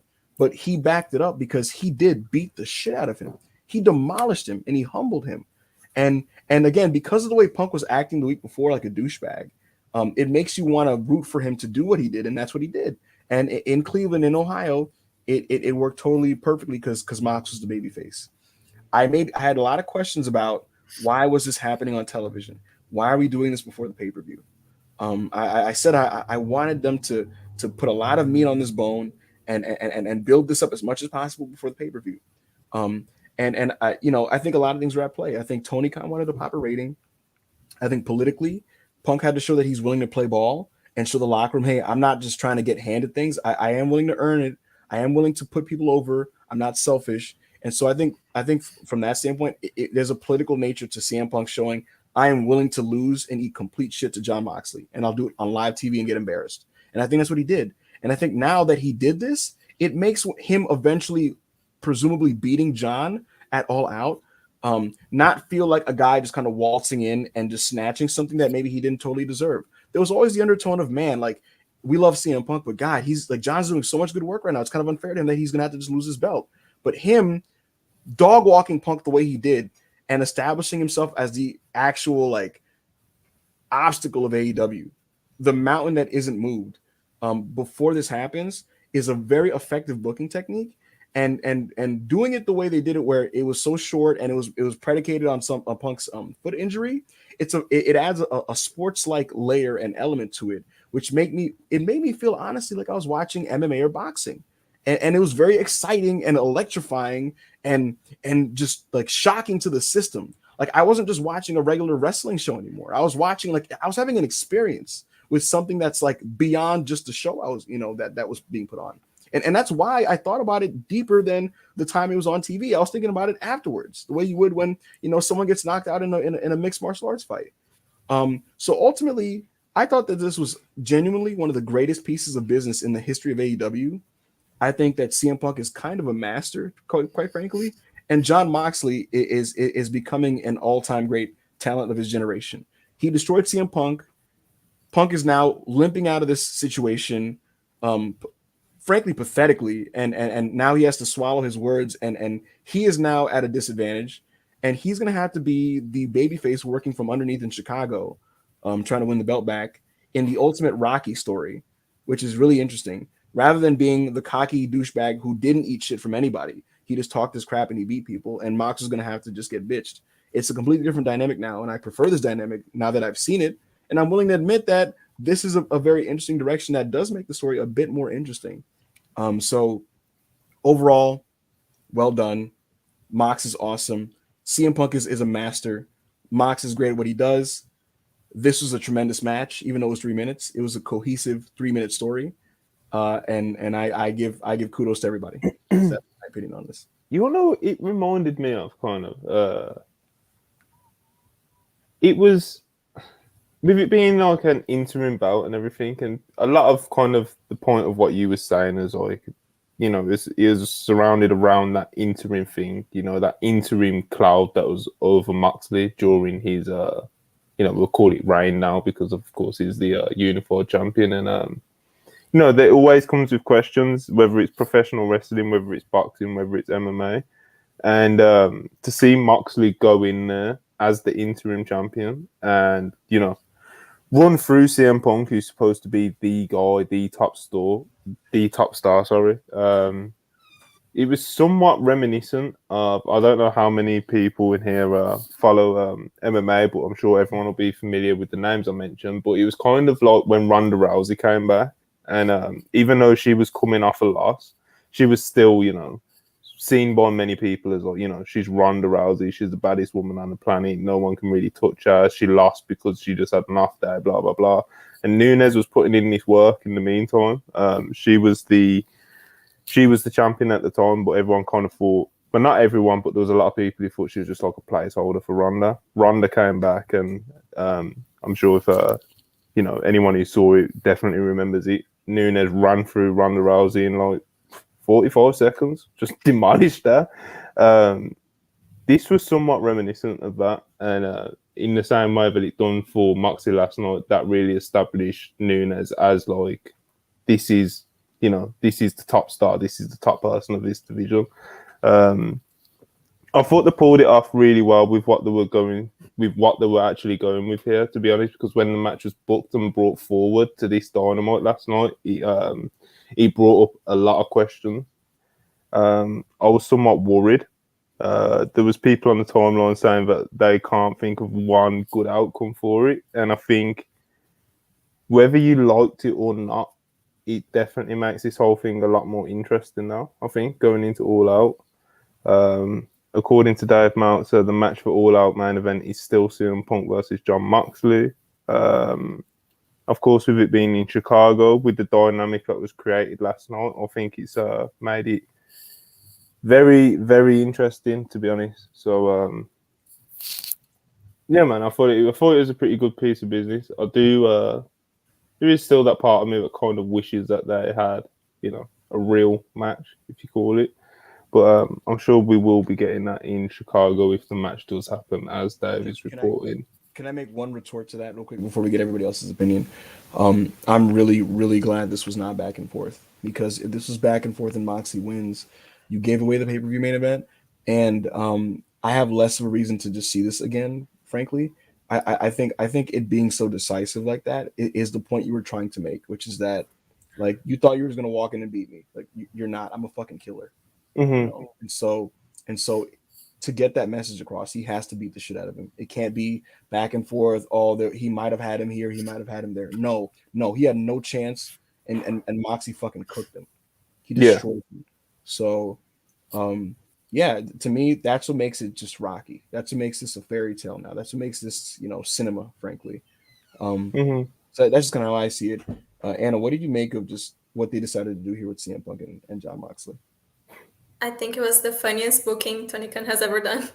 It was really funny. Just when it happened, I was so shocked, because when they put it, like, it wasn't the main event match, we knew something was up. We knew something weird was happening. I personally didn't even think the match would start and would go underway. So when the bell rang and they started like locking up, I was kind of confused, but still there was a whole hour of show to go. So I thought maybe they're gonna do a match, and then it was just over. So I think it was really funny. It got me really surprised, really shocked, and I want to see where they go with it, because you said about CM Punk being the underdog and all that, but he can also turn heel, and a lot of things are indicating that he will turn heel. So maybe he'll do it and win against Mox, like with a cheap trick or something like that. I don't know, but I think it was really funny. I was just laughing to see people were freaking out on the timeline, and I couldn't stop laughing. I think it was such crazy booking, because imagine just pitching that Moxley just getting backstage and saying, "So I was questioning 3 minutes." It's insane. It's really insane. Crazy. It's crazy. Yeah. And go ahead. I was just gonna say, I was one of those people that didn't see why this match was happening, and I couldn't think of any outcome that would be any good. And I think it really depends of how everything plays out, but it was really funny to watch. And Mox won, so and also that's the thing I'm kind of thinking about, because you said about Mox winning and establishing himself as the real champion and whatever, but who the hell is thank this? you. Who is this? Thank you. Who's Hollywood Hangman's personal assistant? It's a personal assistant. You don't know who it is. Continue. Yeah. So I think it's really, like, they really established Mox, but then he'll lose like in 2 weeks. So I don't know how everything work out, and I think maybe a CM Punk heel turn is the best way to go. I don't know, but I think it was really a really funny booking decision. it was just unserious all over it, but it was really great. It was really surprising. Very, very interesting decision. I thought Monty was like provocative, and gutsy. And guts doesn't always equal good content because sometimes you could do something really ballsy and crazy, and it's like a stupid decision. Shut the fuck up, nigga. Shut the fuck up. This is not the Hollywood Hangman Adam Pearce show. We You just got gave 3 you 8 minutes minutes to to fucking get your rant off, bro. We're not letting you get another rant off. Shut I your ass wasn't up, gonna nigga. rant. It's a real nigga. It's a real nigga's time to talk, little bro. Shut the fuck up, nigga. We gave you. Hold on. I had a fucking stopwatch going while you spoke. You spoke for 7 minutes and 17 seconds, nigga. That's 4 minutes longer than CM Punk lasting in that match, little bro. Get your shit off, Chris. Get your shit off, Chris. Come Get on. that shit, bro. Fuck Chicago Phil, nigga. Big mom. Yeah. Fuck Chicago Phil, nigga. Put that nigga in the dirt. Yo, I'm glad that Tony Khan is finally booking Chicago Phil to his actual technical prowess in the wrestling ring, bro. If we being realistic, Chicago Phil should be getting squashed in 3 minutes every single match that he ever has, bro. 70-minute classics like Kenny Omega. No, nigga, get that bum ass nigga off my fucking TV, bro. That nigga Mox put that nigga in the dirt, nigga. Fucking two paradigm shit. Dump that nigga Chicago Phil to the fucking bottle, nigga. That nigga smoking crystal meth now. Where the MJF? All that sobriety shit is dead, nigga. Chicago Phil in the fucking mud, bro. This nigga, I need him getting squashed every night. Now we know why they ain't do that shit in Chicago. They would have fucking threw trash in the ring and that bum ass nigga Chicago felt that fucking performance. Get that old ass man the fuck out of here, bro. Like, that nigga, bro, you talking about Chicago Phil no psychology, bro? That nigga had surgery on his foot. He threw a kick to Mox's head, still holding his fucking ankle, bro. Where they do that at, nigga? That nigga sucked. Kenny Omega would never, bitch. Yes, sir. Wait, Hangman. So you said at the beginning of the show, you was talking about, Chicago Phil is one of the greatest minds ever. He's one of the greatest minds ever, but he can't keep his health in check. He can't keep his health in check. He can't keep his bones more than brittle, nigga. You mean to tell me he can't drink a glass of milk in the morning, nigga? Huh? The mind is independent of the body.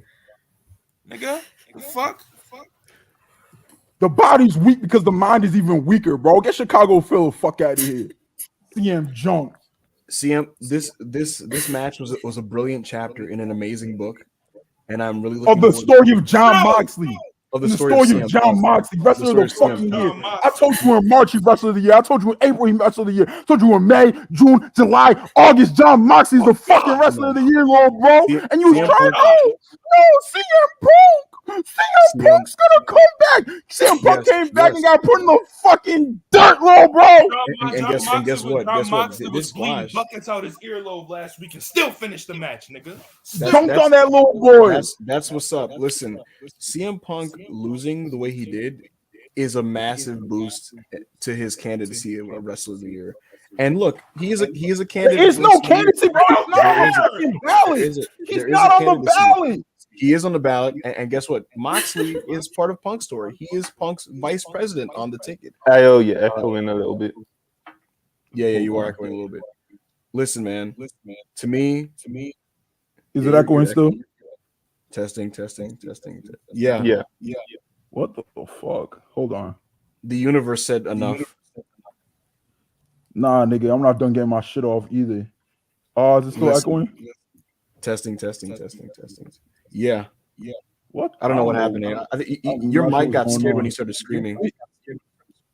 Chris just disappeared. Yeah, listen. Chris popped in.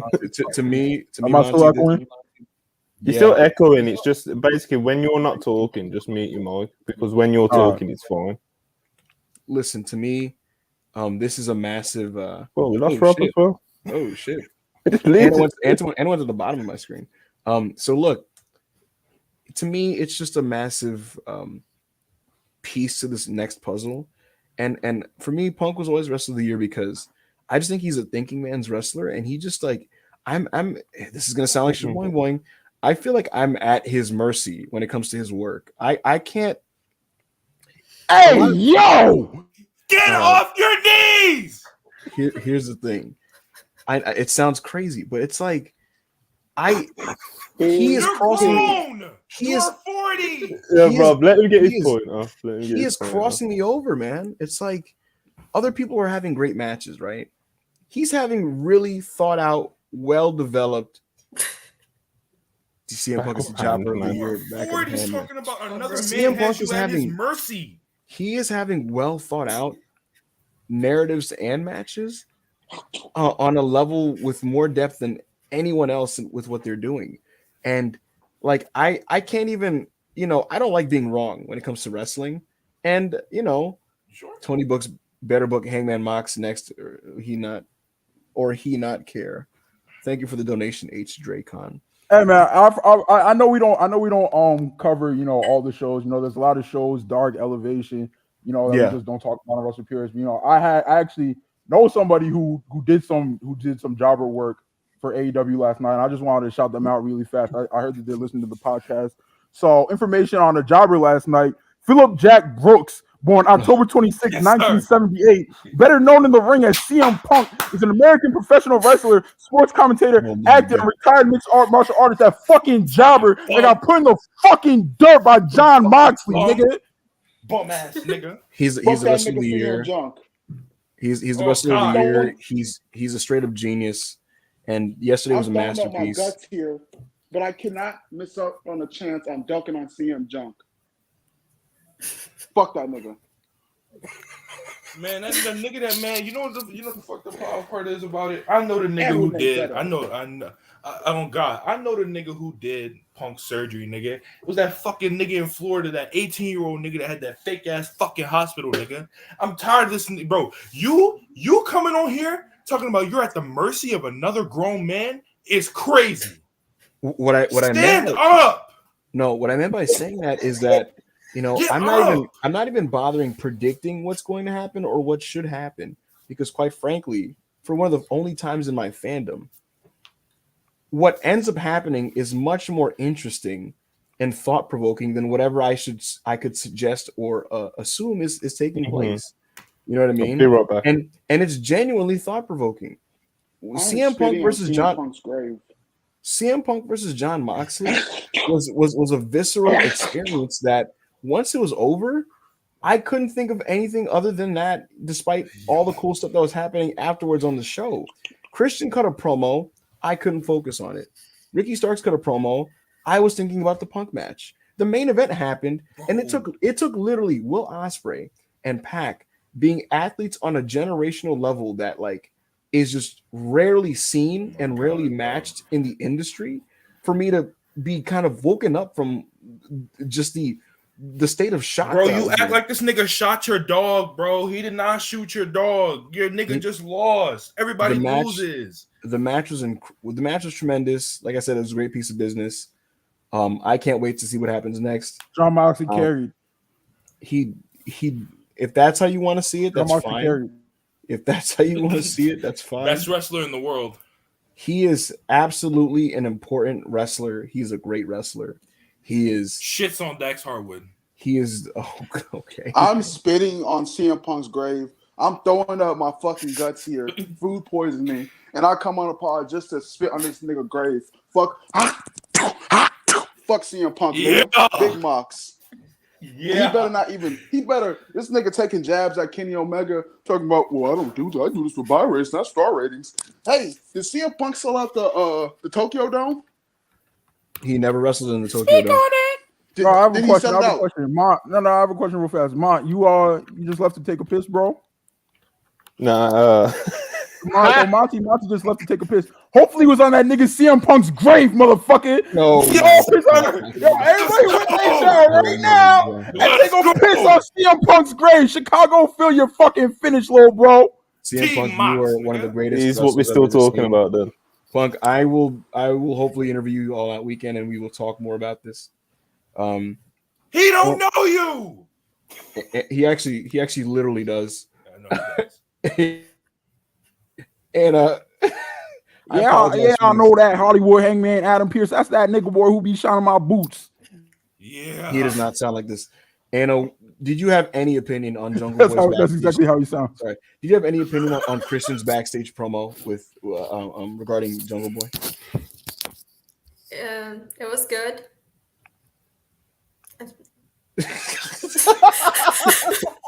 What do you want from a Hollywood? You know? Moxley, what do you think of the segment? And toss it around everybody else. I'll be right back in 2 minutes as well. Well, you know what we'll do? I'll have a look at some of the super chats that I saved for later. So, Bam asked, "Do we get Mox versus Punk 2 or something else?" I'm pretty much with Dave Meltzer on that one. To be honest, Dave Meltzer just said today that they're doing it in the main event. event. Yeah, that's what I mean. Yeah, so I'm with Dave on that one. I think they're still going to run it because I can't see anything else that would make even a lick of sense. So, yeah, of course you could bring MJF back, but I don't know why you would do that in this situation. It don't really make sense to me. Thanks for the $2 donation super chat. What are we going to call them? Do y'all have any thoughts on the AEW game footage? It's not like they didn't set the bar very high visually. Do you know what I mean? They went for kind of like the retro classic feel, I guess. I mean, I pre-ordered it. Hopefully, I have fun. Like WWE 2K, it looks great, but like I did not have fun playing it, bro. Like I played it for 2 days. I'm not being a shit. I fucking spent $65 on this shit. For anybody who's like, oh my god, AO's being a shit. No, I paid my money for WWE 2K. I did not like the fucking game. I played it twice and stopped playing it. I pre-ordered this game. Hopefully, I like it. I don't know. Maybe we could stream it on the channel or something. The WrestlePurists fucking channel, Monty. Shit, we'll see if it's any fun. But yeah. I'm over graphics like being a determining factor if I buy a game or not. So like, it's not a wrestling simulator like 2K is. It's just it's like a beat 'em up kind of low key. It's an arcade wrestling game. Yeah. 1 minute. I'll take this man's fandom and card. This is all during this is all during the mess that unfolded not too long ago. He's a fucking drone. CM Mickey Punk can't do simple springboards. Thanks for all these super chats, by the way. We massively appreciate it, even if some of you are dunking on our favorite wrestlers or abusing Hollywood, whatever it is. Yo, and just remember, if you rock with Big AO, you don't rock with Braun Breaker. Just remember that. Yo, I believe I only came here to shit on CM Punk. This podcast has been great. This is probably going to be the highest viewed video on the WrestlePurists channel. Passing the one last week, which is now the highest viewed video. Yeah. So I just wanted to come to say I'm a part of the three highest WrestlePurists videos. So yeah, appreciate it. I'm gonna go keep on throwing up. Feel better, Chris. Better. I'm back. You were doing great, Anna. She's doing sensational. I'm not really doing anything. I think I spent the last 10 minutes just silent, just staring at the screen. And CM Punk, if you're out there listening, you know a lot of the stuff that we do on here is jokes and you know it's a gimmick. I got an audience that wants me to like yell and scream into my mic. You know, I just want you to know that shit was a gimmick until you started fucking with my nigga Hangman, bro. You started talking shit about the Elite, started talking shit about him. Eat a dick, nigga. Eat a bag of dick, nigga. Eat a bag of grandpa dick, CM Punk. You fucking fraud, you old bitch. You can fix this. Retirement, bro. Niggas is not fucking with you no more. Oh, God. There's only one way you can fix this, little bro. Make that public apology. Make that apologize to Adam Page. On TV. Bro. Apologize to Adam Page.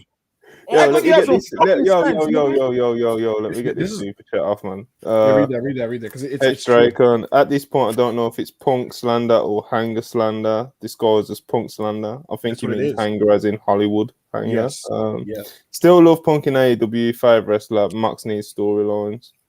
Yeah. Listen, we know the reality. People want to dunk on back of Hangman. So by virtue of association, you then have to destroy my favorites. Wipe your lips. CM him injured is doo-doo. Oh, Hangman, you're not that important, bro. You're not, bro. The shit was a joke before. But then CM Punk opened his nasty rotten tooth mouth talking shit about Adam Page, my nigga. Don't talk about Adam Page. God, don't talk about Nah, Kenny Omega. Don't this talk is about the fair. elite, nigga. I'm You on your better- ass. I You don't know Chicago, how. fuck I'm outta here. sorry. Hannah, save us from the angry men, please. But yeah, you I better don't know how. tell your big bro, that tell your big bro, nigga, he calling into AEW on Friday to apologize, nigga. He's gonna apologize. I love how Anna's solution to the angry men is to just stand and let it happen and just wait for it to finish. Yo, next week, I don't know. CM Punk, next week, CM Punk is gonna call into the WrestlePurists podcast. He's gonna call in. He's gonna apologize for being a broke ass bitch ass nigga. I got 7 Rolls Royces outside of the crib right now, bro. I got an indoor pool. I got an outdoor pool. I got an indoor basketball court. I got an outdoor basketball court, bro. I'm him. CM Punk is not. The same Lambo you let him borrow last week. It's crazy. Rob's doing this with a mouthful right now. Crazy. Right, so Young Thunder, I'll use this time to get my agenda off. TK, hi Carly, oh you coward. That's insane. Whoa. Monty, Thank you for the super chat yet again. Whoa. Monty, someone DM'd me and said money drawing heat. Isaiah said, if Punk cheats to win it all out, does Mox get immediate rematch? Punk gets immediate rematch after getting squashed. I think they go a different route. I do wonder what is going to be the logic of Punk getting another title shot straight ahead, because they do rankings. So how does that work? Right? Like, how does it? What's the logic going? They don't do that WWE rematch clause shit. Yeah, they don't do rematches, and they do have rankings. So how does he get the? Like, are they just gonna say screw it and just Punk is just gonna ask for it and get it? Like, how's that gonna work? Well, they've had like title rematches before. Unless it takes is one promo from Mox is like, oh, I didn't feel good about that. Your little bitch ass, broke ass leg, blah blah blah blah. Just want it back. You feel better now, you whiny ass little bitch. Do that all out. Unless, because they've let wrestlers make matches before. What if you do a number 1 contender match on Dynamite next week and he wins it? Even though it's kind of crazy because he just got his foot destroyed. Who is ranked now, number 1 right CM now? Punk's not wrestling next week. He's not. Yeah, I don't think he is either, to be honest. It'll be interesting to see how they get there. Yeah, I'm really curious. This is from earlier. We did bring it up, but we didn't actually go through his question, and it kind of relates to now, so I'll put it back up again. Glad to listen to the podcast every week. Also, who do you think the all-out Joker is if it's not MJF? Oh, yeah, they're doing the casino ladder match, right? Mm-hmm.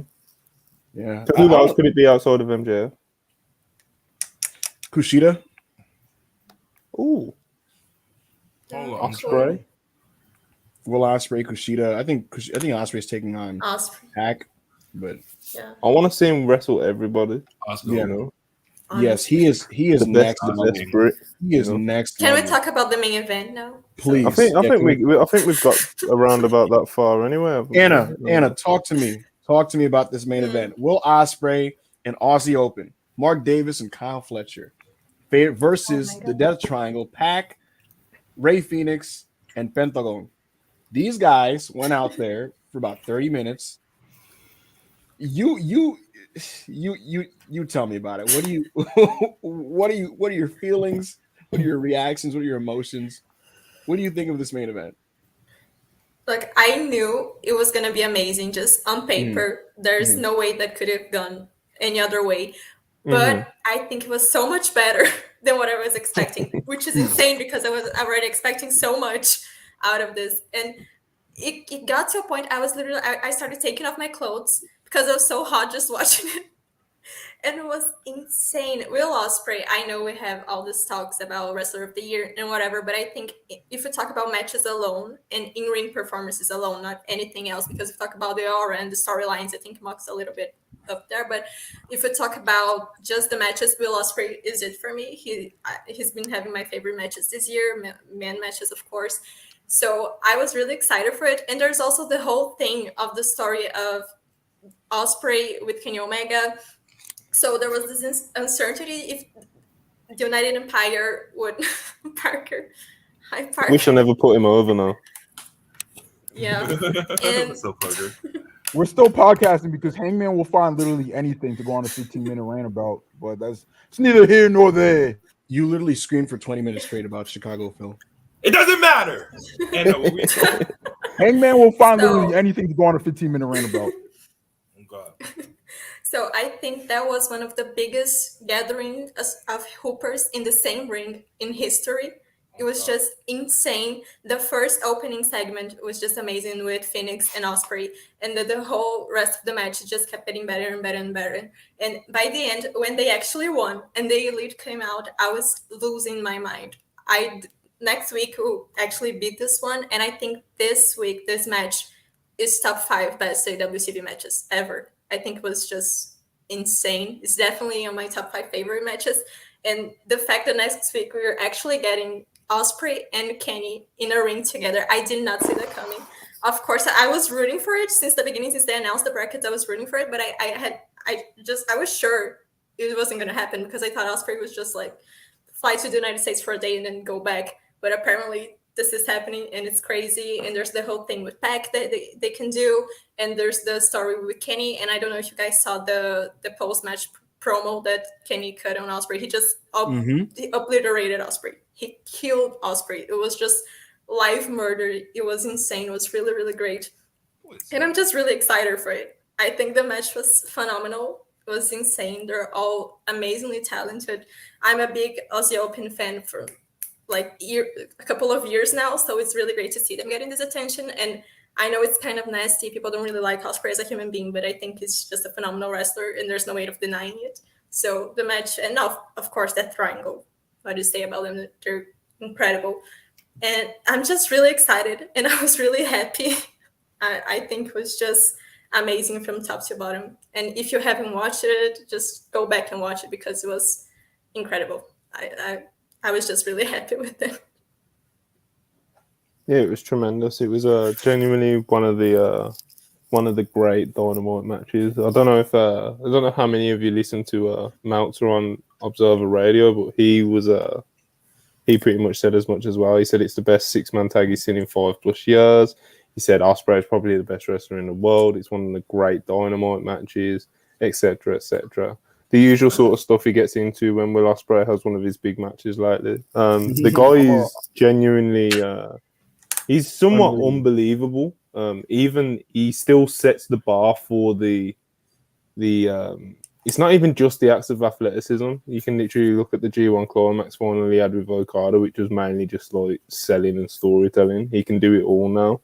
But when he does go for those athletic feats, there is nobody who can even like touch him really, except for Pac, who was also in the match with him. But there is a level of execution to Ospreay that is just phenomenal. The guy had Taz and JR literally fucking twerking in the commentator booth. Like they were just. There was a point where Taz just kept listing off things to compliment him with. He was just almost lost for words. JR was trying to fucking do some. JR was trying to do some tampering live on commentary. I think JR even.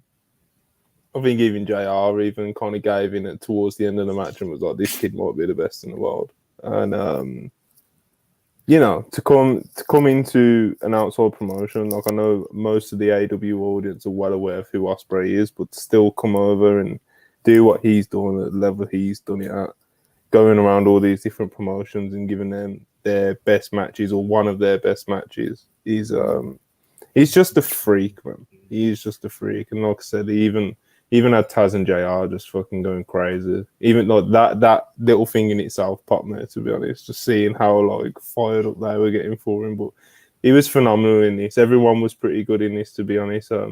Him and Pac being the main standouts. Pac was like he went crazy in this as well. It was a good day for the Brits, definitely. Penta and Phoenix, of course, they're always great fun. The opening sequence between Ospreay and Phoenix was, freaky.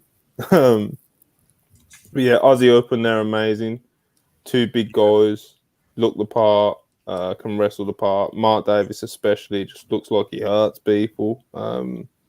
Fletcher's got a great look. I've been told he's for the bad bitches. He definitely is. Is he the one with the Disney mom butt? No, that's Mark Yo, Davis. what is up with you, bro? Yo, All right, man. Let's Hey, yo, what did you think of the main anyway, event? yo, I don't have much to add about this match. Monty and Anna did a great job Yes, breaking they down the did. match. I agree with everything that they Yeah. said. All I'm gonna say, I tweeted this last night. I'm gonna say is Blake Christian, you motherfucker, don't even fucking think about it, my boy. I know you saw that opening spot between Osprey and Phoenix. Blake Christian, I swear to God, my nigga. I swear to God, if I see you even try to attempt to do that sequence, bro, niggas will find you, bro. I'm not saying me, but niggas will find you, and it's not gonna go how you think it's gonna go, bro. You're gonna go viral for all the wrong reasons. Don't do that shit, bro. hey nigga, he know he not gonna try. If he try, he gonna kill 6 niggas in the front row. Anyways, nigga, that fucking match was insane last night, bro. I ain't see crackers cook like that since the fucking Mayflower Compact, nigga. And that shit, man, bro. I'm telling you, bro. Oh, we just need bangers like that every week in the main event. See, bro, I told you, I'm digging this formula, bro. Every week, just starting. I'm not saying every week start off with a promo. Every week, you can switch between weeks of starting off like a segment, a promo, an angle, and starting off with a match. But these recent Dynamites where they've been doing promos at the beginning and cycling throughout the show with different angles and shit. All of these Dynamites have been they've been gassed, bro. That fucking main event was bro. I'm telling you, listen, I'm not the biggest Kip hater in the world, bro, but TK, you better not book Pac versus Kip instead of Pac versus Osprey when Osprey is still here, bro.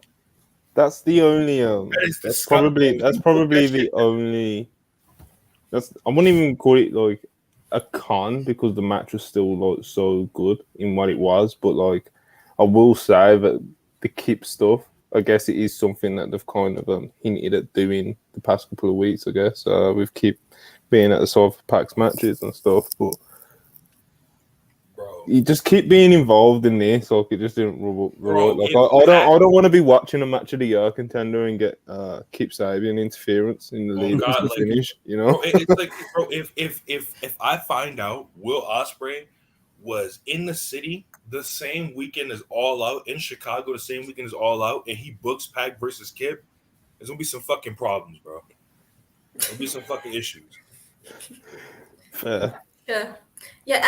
When Kip interrupted, I was really confused because Osprey has been hinting that there's a new member to United Empire coming in. Mhm. So I didn't know if he was joining the United Empire or if it was just his story with Pac, but I think it was just that. And I feel that if it was the whole United Empire angle, it would be a lot more interesting and it would make more sense. But still, like the match was great, so I didn't even think about that. But your guys are absolutely right. There's no reason to not book Pac versus Osprey. Yeah, I thought that the mini Pac versus Osprey singles match that broke out within this 6-person tag was unbelievable. I thought these guys are so transcendently athletic that I think that their bodies need to be examined because clearly there are inhuman chemicals inside of their bloodstreams. They don't even make sense. The viral clip that's going around is Ray Phoenix and Osprey, and that was cool. But the best in-ring pairing in this match was Osprey and Pac. They went insane. We had a sheer drop brainbuster off the top rope. The counters just like here's my thing. There's so many great wrestlers in AEW, right? We get so many great matches that people call 4.75, 5 stars and stuff like that. But I always say this: when you see actual stuff of that level, you really see the difference because when I saw Pac and Osprey wrestle, it really made me realize, like, I mean, I already knew Osprey is like one of the best in the world, and like Pac, we know he's great, you know, even though we don't see it as much as we would like. We're all aware of that how good he is, right? But just seeing him and Osprey just go for like 6 minutes, like I really just sat here in awe, and I was just like, this is like that level that a lot of people are just not at, you know, like it's like a different level. Electrifying main event, tremendous. The Elite versus Aussie Open and Osprey is exciting because we get to finally see Kenny Omega wrestle Will Osprey. I'm happy for and Anna. we just know that Osprey will beat the shit out of Kenny. Yes. Yes. Because especially now that Kenny's telling the whole injury thing still, and Osprey, he has those hidden blades that Oh boy. just looks like, Oh yeah, my it just looks like God. he's gonna decapitate a person. So Yes. I think Kenny is gonna get his ass beaten for sure. Yes, he's gonna catch a hidden blade, and I'm like, oh my god! But he had vertigo. He had vertigo, and his neck. Oh my god! So To kill physicality. really quick, to kill any of the not to be like that, but to kill like any of the speculation of who it might be a guy from New Japan or something. The new member of United Empire is a guy from Rev Pro named Gideon Gray. So they have already revealed the new member. Yeah, that was like the manager. They revealed like a manager. I'm not. Maybe So they it had wasn't a wrestler. yeah, and maybe they had a wrestler as well, but they did add like Rob said, they did add Gideon Gray after the promo where Ospreay mentioned it. But yeah, Dynamite, man. It was a noteworthy, newsworthy episode. I thought it was a good episode overall. There was some things I would have personally changed about it, but I think that's pretty much every wrestling show these days. You're not gonna like all of it, I guess. But yeah, man, I thought it was a good bit of business. Going absolutely. into All Out. I think. I'm sorry. No, go ahead. I was gonna say. I think the biggest testament to Pac and Ospreay is that you kind of missed it, Monty. But I was talking about how after the Punk thing, I just couldn't focus on anything that followed it because I was just so in shock, right? And in comparison, nothing felt like it mattered in comparison to the Punk thing. And so I'm watching this 6-man main event, and they're going crazy, and I'm like, yeah, this is really cool. But like, what really mattered on the show was Punk versus Moxley. And so I was like in a catatonic state. And then Ospreay and Pac went so crazy that like it was like I woke up out of a coma. Like it was like, oh no, this is crazy too, though. So it's a testament to them because it literally took wrestling of that level to shake me out of like what I was in, if that made any sense. So yeah, I thought it was a very good episode as well. Just a quick before we do our last few minutes, we have got a couple more super chats just to flow through real quick. Which CM Punk AEW matchup will be best? Kenny Omega or Bryan Danielson? Shout out to y'all for your awesome work on the pod. Thank you very much to Topia Productions for your $5. Yeah, $5 super chat. I would say if we're talking strictly star ratings, probably Danielson, because I would imagine they have better chemistry. But you never know. Omega is like, arguably the greatest wrestler of all time. So, but as is Danielson, so it's kind of a tough one. But I would personally probably say Danielson. What's funny about the Omega feud is that Cody low-key gave the blueprint for what anybody in the elite should say to Punk during the feud. It's like, bro, like you talked all that shit and you had the name value and like you had the people behind you to get it done, but you didn't get it done. You just quit. You wrote comic books. You did movies and shit. It's like, bro, Kenny Omega, I did that shit. Like you wanted to be me, little bro, but you couldn't. I did it. So I'm really trying to see that feud. Brian and Danielson and Punk, we've seen them interact so many fucking times. It's still gonna be great when they do it in AEW, but it's nothing that I'm like, oh my god, book that shit right away. Like as soon as I know that, as soon as like when the elite like get out of like the trios thing that they're doing right now, whenever that is, maybe like fucking whether they lose that fucking All Out or whether they have like a 8-month title reign, whenever that shit is over, I'm trying to see Omega versus Punk. In my opinion, I think that Punk versus Omega will be the marquee, most interesting on-screen program. The segments and all that stuff is going to be must-see TV.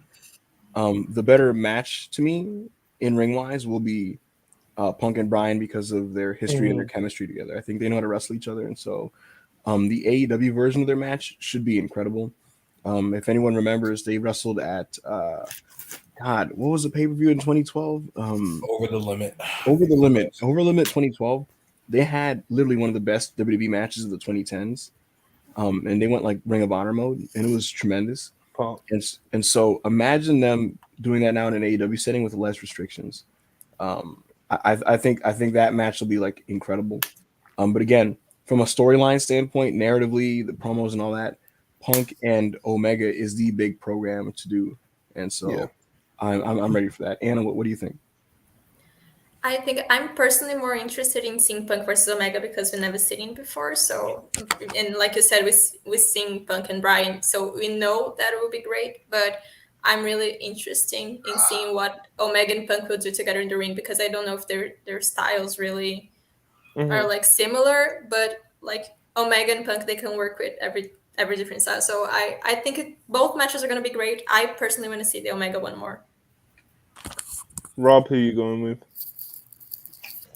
I think the Omega feud will be better for the simple fact that, like AO said, we've seen the Danielson one already. Not that I don't want to see another one. Obviously, they're both in two different stages of their careers, but I think it's a dream match that everybody wants to see is Punk versus Omega. So, and like you said, the blueprint, you know, the whole we did it first, and you sat there and bitched and moaned. So, yeah, I think pretty much what Hollywood said. Like, I think the actual the feud and the interactions between Punk and Omega is big money. Like, probably as big as it gets for them. Unless it's, you know, what they're doing right now with Punk and Moxley. But I think as an in-ring dynamic, I'd probably give the edge to Danielson because of, you know, chemistry, knowing each other, and knowing what makes each other tick. But yeah, thanks again, Zootopia, for your $5 super chat. Mason Morrison sent us $10. Would be a great and comical idea if Garcia's Jericho Appreciation Society replacement was even less of a sports entertainer, like a Timothy Thatcher or a Biff Busey.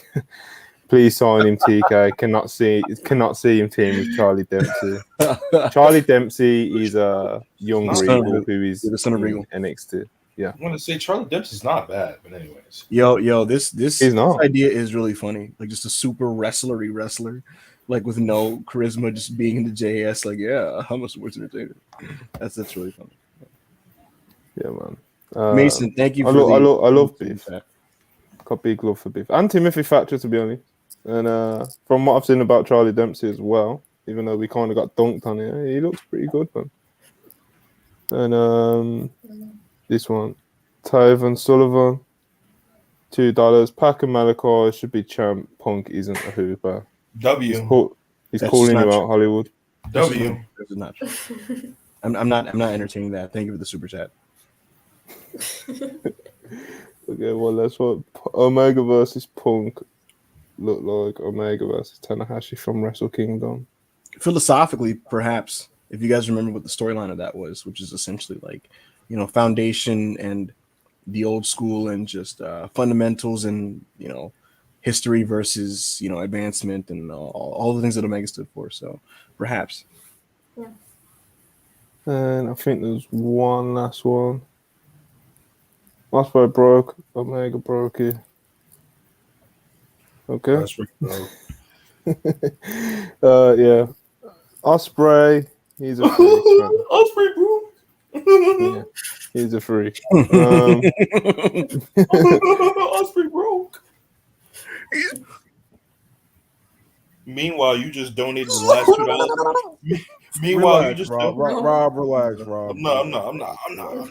No, but I'm Thank you for the donation, but thank you so much. Yeah, thank you so much. What I was gonna say was, you said we had some Fed shit or something to talk about, or what the fuck? Absolutely fucking not, bro. Absolutely fucking not. Nah, we're 3 hours in. We're 3 hours in. 8 minutes. Yeah. And this nigga Hangman wants us to fucking stroke the Fed shaft. It's a whole thing. I didn't ask for anything. I didn't ask for anything. End this podcast, bro.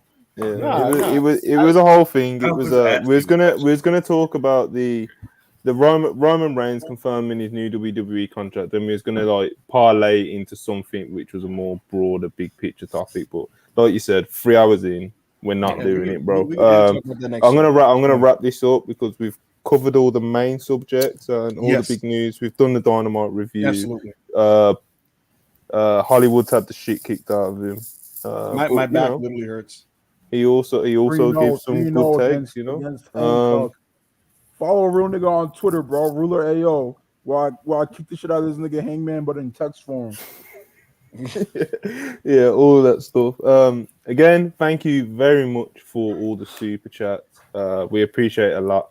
Thank you so much for getting us to over 1,000 subscribers. We appreciate all the support, the community that we're kind of building. The super chats that we received, I haven't even been able to keep count of like how well we've done from it, but it has actually been quite humbling to see all the support that people get, even if that does mean that Anna is the big money draw here. Absolutely.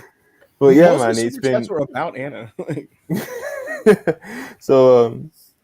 Yeah, man, it's been great to see, like, you know, this thing that we're trying to create for everyone to know, you know, it's growing and we are picking up momentum and hopefully it continues to grow, etc., etc. I won't bore you too much more with it. Hollywood, have you got anything to plug before we get out of here? You follow me at Backup Hangman if you don't.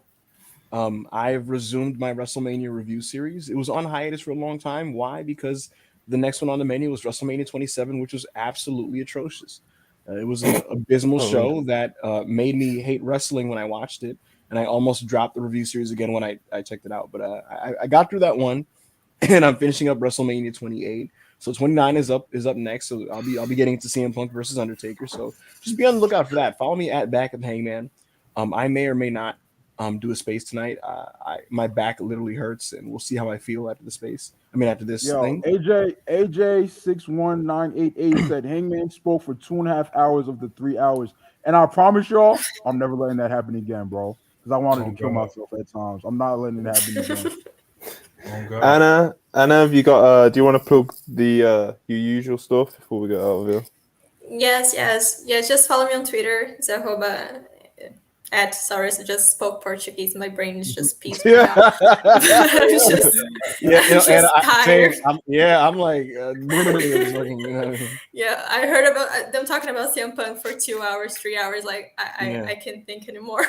But just follow me at NSC DeMarco. I already talked about it, but go listen to the 5-Star Joshi podcast. Yes. I'm on the newest episode. Yeah. And also I just want to thank everybody in the chat for being nice. And to the guys that were discussing, just please don't do that with any women ever. Please. But thank you everyone. Yeah.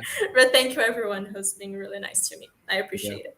Yeah. Rob, you got anything you want to plug? I'm basically doing the same thing as Hangman, but with the pandemic era of the Fed. As soon as I bring myself to write this fucking essay about the Boneyard match, I'll continue. But yeah, so tremendous piece of business, you know. AO, you did kind of put yourself over just now, but is there anything specifically that you want to plug? Yo, I'm the realest nigga on Twitter. That's all I gotta say. Quickly, the richest, the tallest, the most handsome, the most swole. Fuck is we talking about? Follow a real nigga. This is a very, very fair point, and I did notice it at the time, but because of Thank you, how Monty. far I'm glad that you say that. I'm glad that you said that was a very point. That everything I just said is facts. We did miss out the Ricky Starks thing is because we was like coming up to 3 hours and we didn't even get to the main event yet. It was a good promo. I wish the crowd was a bit more hot for it. Yeah, it was a well delivered promo though. Maybe a little bit too emotional for me. Hey, bro, you heard Ricky Starks scream one time. You've heard him scream 17,000 other times. Screaming at this nigga. That was spiteful. Come on. They're crying from. Yeah, you know, Rick Starks he seems like a good guy. You know, he splits the opinions of the WrestlePurists. Half of us really love him, half of us don't like him at all. He's a divisive one. That's probably why I didn't get into it as well, because I know it would have been, you know, a whole CM Punk Part 2 thing. So, but yeah, thanks again. We've done the plugs. Let's get out of here. We've kept you for way too long. Like, subscribe. Thank you again for all the super chats. And yeah, man, we appreciate it. And we'll be back. Braun Breaker is a fucking bomb. Thank you so much for supporting us. Fuck CM Punk, nigga. We'll talk to you next week. Thank you. If you rock with Big AO, you